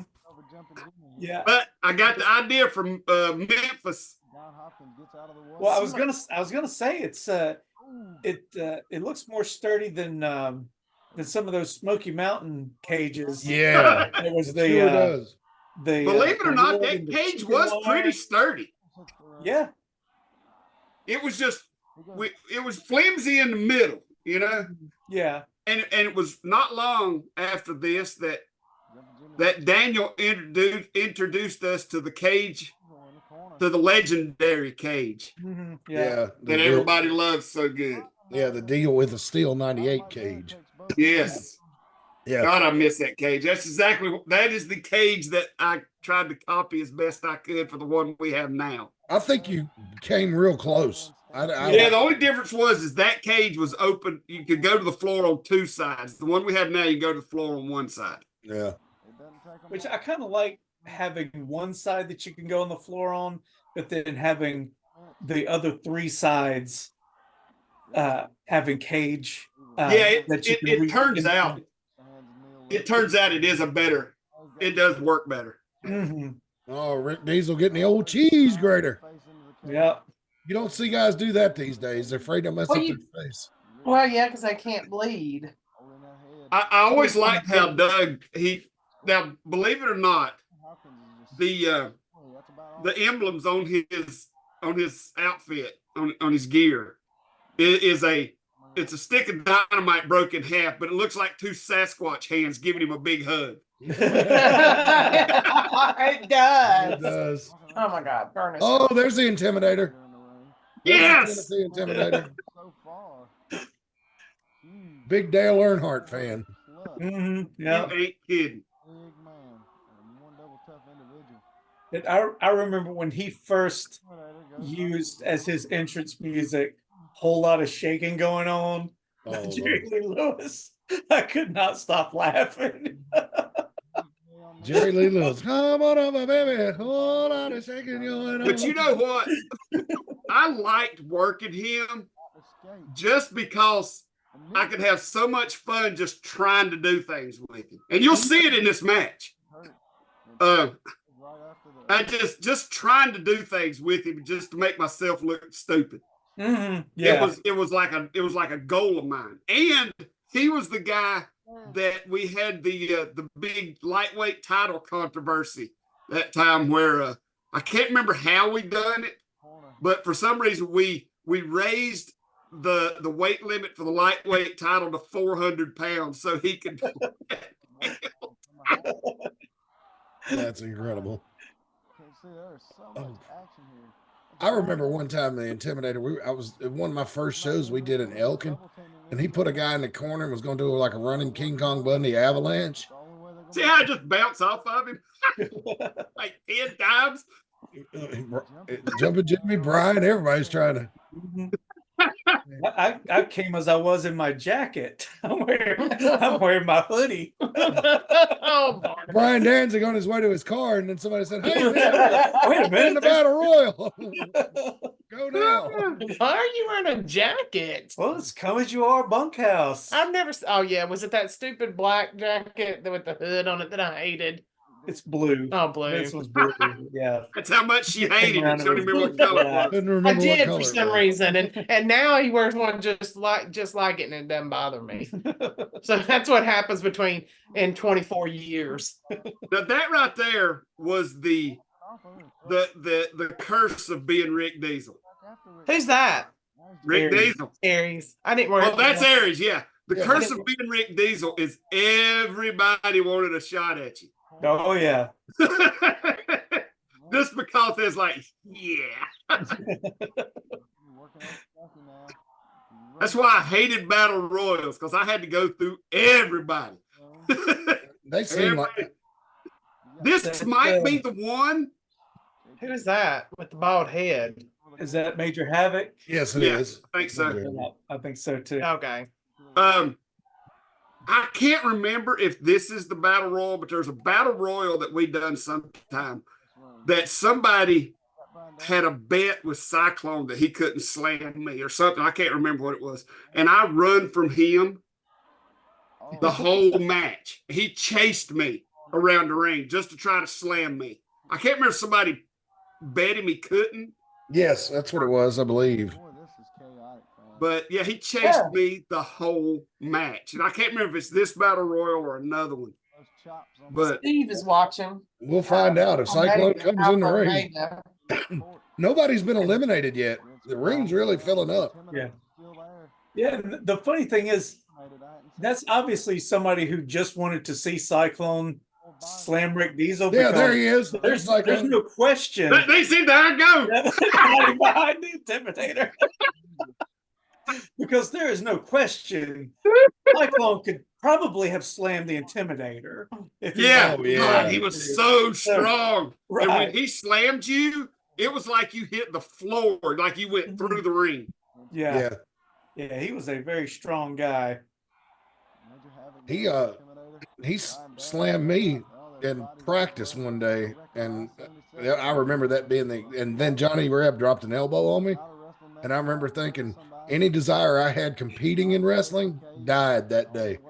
I stayed behind the damn microphone after that and didn't question it. It was my station in life. I could no. escape whatsoever, and Brian Danzig is just choking the Reds. This brings back so many memories, painful memories, but memories. Yeah. Looks like a pretty good crowd in Smith Grove at night, and sometimes you go down there and couldn't draw 5 people. We had a lot of decent crowds in Smith Grove. Mhm. I remember That's around Smith here, Grove. right? Smith Grove's around. Is it around Clemens or in this area? It's down there somewhere. Yeah, it's not far because we had to go past we had to go through Clemens, and I cannot remember the road that you went down there. Just behind the fire department. Yeah, I Went out remember. past Bermuda Run, all that stuff. Yeah, and I remember coming from Martinsville. I had to go through Winston to get to it. So Oh, and Jumping Jimmy just tasted the steel. I think the building was right off of what is that 158? it might be. It was a 2-lane, but it was a major highway. It's whatever road that Stratford Road turns into. Chops, right hand. And you go down there, and the building I think is tore down or something now. But there was times we drew good crowds there. Oh, Smith Grove- it was. You're right. It was in Advance, which is pretty much Bermuda Run. 158. Is that 158? Yeah. I'm looking at the fire department. The building was out behind the fire department, He's on spaghetti legs. and the dressing room was not connected to the building. No, you had Right. to walk Yeah, outside. I remember that.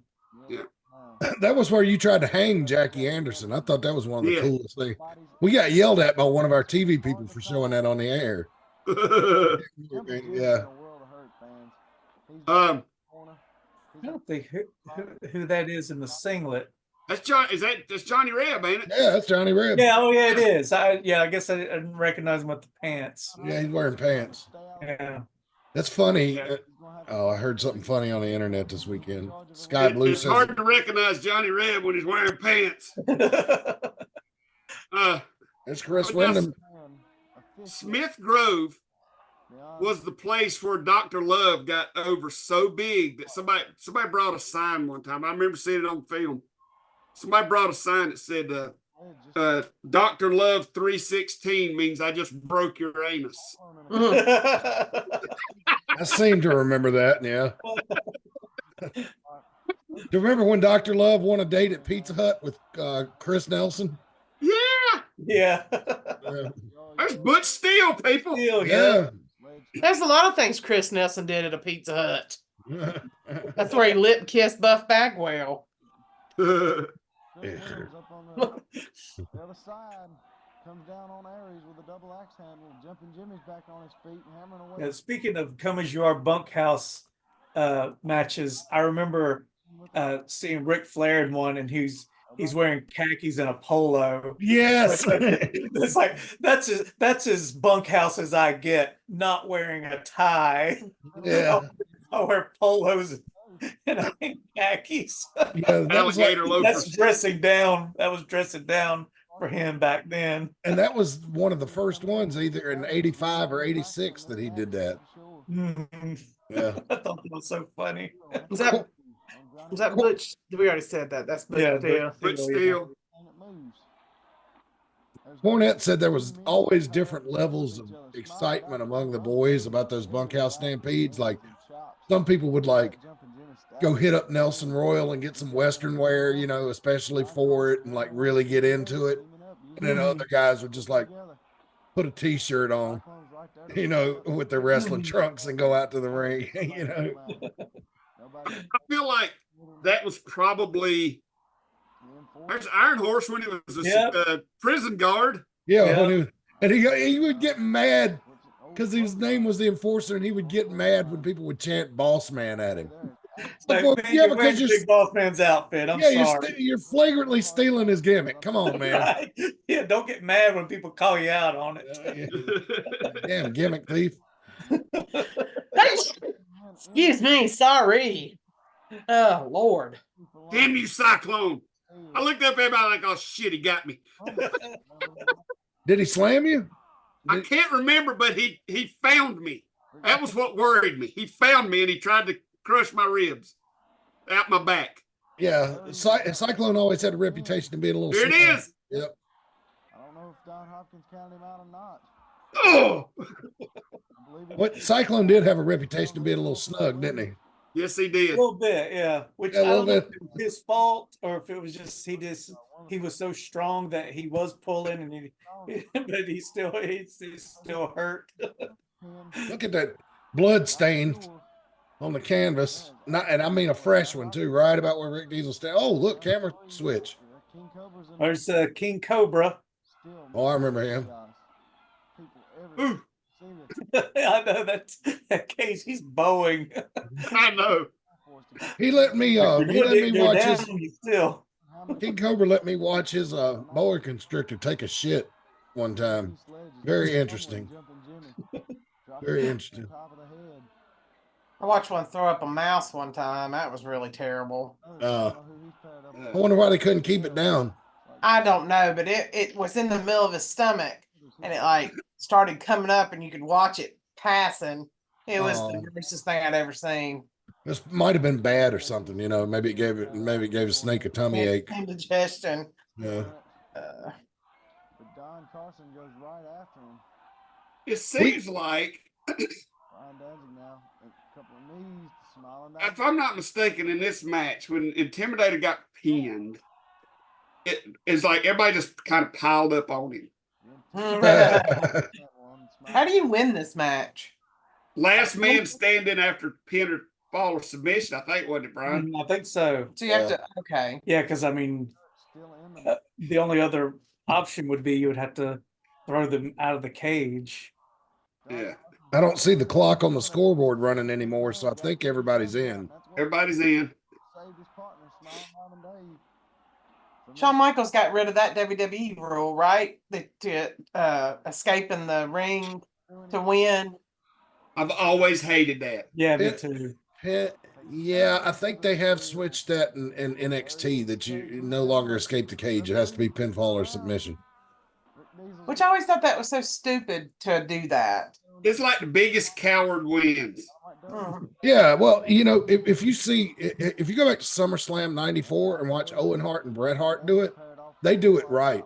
Because as soon as the bell rings, Owen dives for the door. I mean, it's great. They actually made it make sense. But they Like, were the only yeah. ones. It's like I understand the concept is you have to beat the guy down enough to where you can escape. But again, it's you're leaving the fight. That's what that's what you're doing is you're escaping, you're leaving. You should beat your opponent. You should pin them, you should make them submit. Well, it was Right. an easy way to fuck over a babyface too. If you remember the Snuka Morocco thing that's so famous, where Snuka jumps off the top of the cage, that inspired Mick Foley to become a wrestler. If you see that match, I've got it on a DVD. The way the match ended was Snuka drop kicked Morocco, and he went ass over tea kettle through the ropes and fell through the door to the floor and won the match. Mm-hmm. And Snuka was so furious he dragged him back in there and did that splash. Yeah. Oh, Oh, it looks like he just almost died right there trying to get Smiling Diamond Dave over in a roll up. One nothing small about that package. No. No, and that package was all up in my grill too, buddy. Looks like What did things Jumpin' are Jimmy just in hand and out. you? They're starting to drop like flies now. Yeah. They got Cyclone. That was a relief to me. I'd just give up at that point.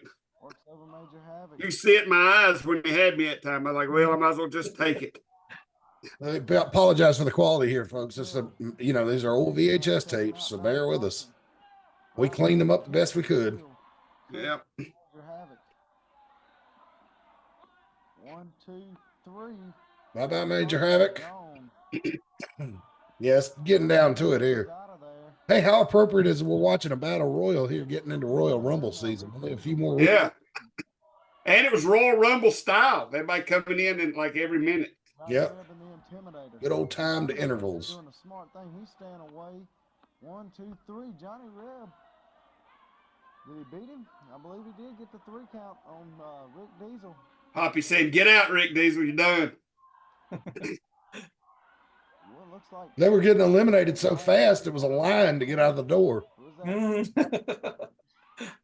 Intimidator. Oh!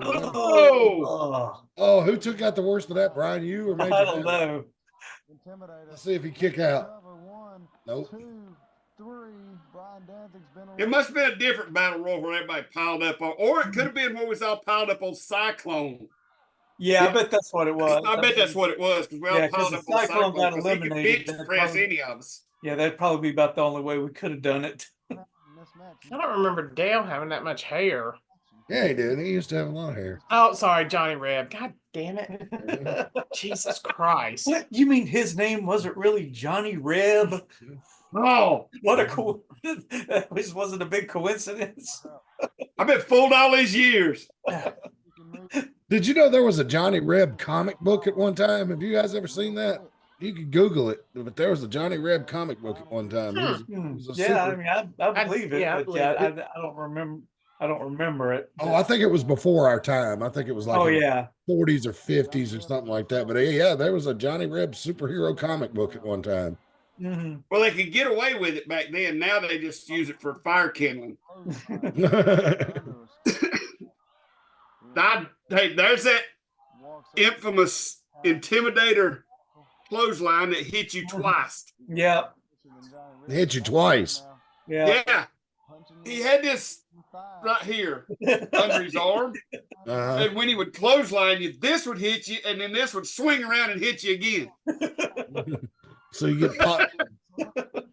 Oh my It was God. a double clothesline with one arm. Do you think who thinks Johnny Reb's going to win this match? Anybody? I don't. Yeah, and he's got control, Oh, but I don't know. I don't know, man. There's that Bulldog. bulldog. here it Roll is. over. It is 1, One, 2. Oh two. no! Oh, Johnny Reb was a half a second away from winning this match. Let me Yeah, do. I think if Dale were going to win it, that would have been it.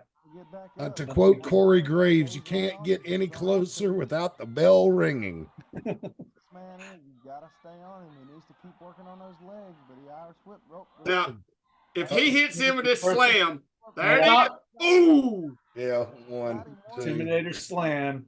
Is that Yep. the boss man slam? you didn't get up from that. I don't care if you were supposed to. No. No coming back from that. Unbelievable. Yeah, I forgot how well Junior could move for Yeah, a guy his size. I mean, and he was so popular. Yeah. Like the fans just loved him, man. Mhm. I'd like to thank you. We hope you enjoyed the AIWF Best of. That's it, ain't it? Yeah, that's it. Mhm. Wow, we're done early. It wasn't bad. No, not at all. We might have to start watching some of the big long ones in We thank you for watching. we might have to do what half and half for 2 weeks. Mhm. Yeah. Boy, Just a few moments. I like doing this. I'm gonna miss doing this when we start back. Having to cover stuff. All right. Yeah, I was waiting for Ben cued me that we were ending, but he didn't hit the button right away. See, copyright 97, Talon Alan Broadcasting. broadcasting. That's it, buddy. Yep. Oh, you edited out the address because we put Yeah, well, they moved and then they shut down and then they got bought out by a car dealer and he ruined it. And no, I Oh, thought is that Mount Airy? Yeah. yeah, Okay, so I remember. Okay, this is my funny story about that. Not really, but kind of. So I know there was the Folger Chevrolet guy, right? That owned yeah, it. Harry Folger So, bought it out and killed it. We were watching it one day, and his daughter was doing a cooking show. And what did she call the Mexican stuff? Tortilla. She was using tortilla chips. Yeah. Tortilla. Get your tortilla chips and put them in the bowl. Gotta be authentic. Yeah, he destroyed that station, man. Yeah. My first 2 cars came from that Chevrolet place in Pilot. they still a thing. No. No. The bit he actually went out of business down there, opened up a used car lot in Dobson. It went for a pretty good while. And then I think he passed away. But the car dealership in Pilot now has been split up into multiple businesses. And one of them is a marketing company that does pretty good. Does a lot of vinyl wraps on vehicles and stuff like that. I ain't mention their name unless they want to sponsor us, and then I'll talk about them all they want me to. Yeah. Don Carson worked for the Chevrolet place in Mount Airy, didn't he? Didn't he work for Harry Folger in Mount Airy at one time? I don't think, no, what matters, Collins. Oh, okay. Well, I think Don worked for him when they was over on the river where the movie theater is now. Oh, okay. Because I Yeah, seem to remember them running a commercial on MATV where some dude was crying because he'd gotten a bad deal on a car, and Don was consoling him, and they were like, "You see, he should have come to Harry Folger first." You know, Don was consoling him. That'd be a good piece of videotape to find if we could find some of the old. That's Mount why Airy I wish tapes. that's why I wished we could get some more sponsors locally, because I would love to continue to do those interesting commercials. Yeah. So if you live in Mount Airy and are with the troop, please, you can pound the pavement. We'll give you a piece of the action. About time to do another King's hot dog. Yeah, I know. Everybody on that doesn't look like that anymore. No, Yeah, King's Hot Dogs got a different owner now. So no, same owner. Just there was 2. There's only 1 now. Oh, yeah, okay. Yeah. I went in there, man, during the basketball tournament last March, and the owner was out. It was slow enough that he could be out and about and mingling with the customers. And that guy is a catbird, man. I'm gonna tell you what. We talked Duke basketball, and he said some very unflattering things about Mike Krzyzewski. And so Oof. Yeah. That big hot dog of theirs is good, right, Brian? Yes, it is. Everything I love in there that. is good. Everything in there is good. And I'm not just saying that because they're a sponsor, but like we actually go and eat there on the way to the shows most of the time. So, because it's right, it's right on 52 the way we're coming anyway. So, and when I lived in Virginia, I went out of the way sometimes to go down there and eat. So that's good. But anyway, that's all I got this week. Good times. Yeah. Good times. So get out and support your local indie wrestling. We're not doing anything till March, but if you're in anywhere in the sound of my voice and there's an indie show near you, get out and support them. Yeah, a lot of our guys are still out there, working these other promotions. So, if you want to see them, then they're still out there. Yep, And then get ready, buddy. That's March. Starts it all again. Oh yeah. Yeah. I know. I was telling Brian the other day that I was missing it. Yep. God Almighty. But I think it's good though that we're taking this break and getting that passion back, being like we're already raring to go. And I think in the next few weeks we're going to be when it's really the ground running. It's today. And honestly, it's not but 2 months. Yeah, it's 2 months. 8 weeks. 8 weeks. It'll be here before you know it. Yeah, Yeah, 8 weeks, yeah, and it's the anniversary show. So I mean, yeah, get ready. look how it seems like it was just yesterday we were talking about Thanksgiving and get ready for Thanksgiving, and now the holidays are done for, starting to turn your attention to what you're going to accomplish in 2024. Can't wait. It's going to be exciting. Got my birthday coming up. Woo! Woo! Yeah. When is it, Reagan? If you want to send any gifts, you can send them to Reagan Danzig on Facebook. I take gift cards. I think on Reagan's birthday we should all have a cupcake. Mm-hmm. It's gonna be it's Monday, so we'll be doing the show Sunday, the 28th. So, we might not be. We'll have to see. We might not be here.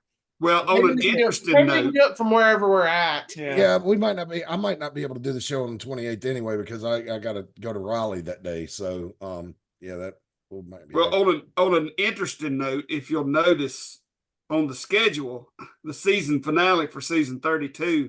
Not only is it Seasons Meetings, but that's my birthday. All right.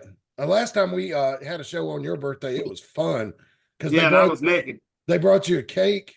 Now I don't think this is the same one, but they brought you a cake. Nobody got naked. This is in like 14 or 15. I don't know. There's one on the network where I think it was 13 or 12, wasn't it? 13. Yeah, I can't remember. Tim Dole was very uncomfortable. It actually traumatized him to the point he says he don't remember it. Wow. I am kind of glad we were on a hiatus then. Now I remember the last time that I was there when Rick Diesel had a birthday. They brought a big cake and we all got to eat a piece of cake after the show. Well, most of us did. Those of us that were quick enough to get to it got to eat a piece of cake. And I had gone to Concord Mills that morning and went into Spencer's and just happened to be in there looking at the lava lamps and stuff like that, reminiscing about my pot enthusiastic days. And so I see you yawning, so I'll wrap this up. She started it. I found a birthday card. There's just on the outside, it said, "This year on your birthday, I wanted to give you a special message." And you opened it up and it just said, "Fuck you." So Jenkins, I might still have that somewhere. Yes, it's the greatest birthday card I've ever seen in my life. Yeah, that's good. In my defense, I yawn all the time. So, all right. In my defense, I'm almost 100 years old. Yeah, so I ain't far behind you. All right, so we're gonna get out of here, folks. Please join us again next week. And if you're watching on YouTube, please like, subscribe, and ring the bell to get a notification every time we upload a new video. If you're watching on your phone, just go into notifications, go into your settings, and turn on notifications for YouTube. All right. Lovely. Any final thoughts? I'm good. All right. In that case, then it's time to throw it to the Bob Caudle outro. We'll see you next week, fans. And until next time, so long for now.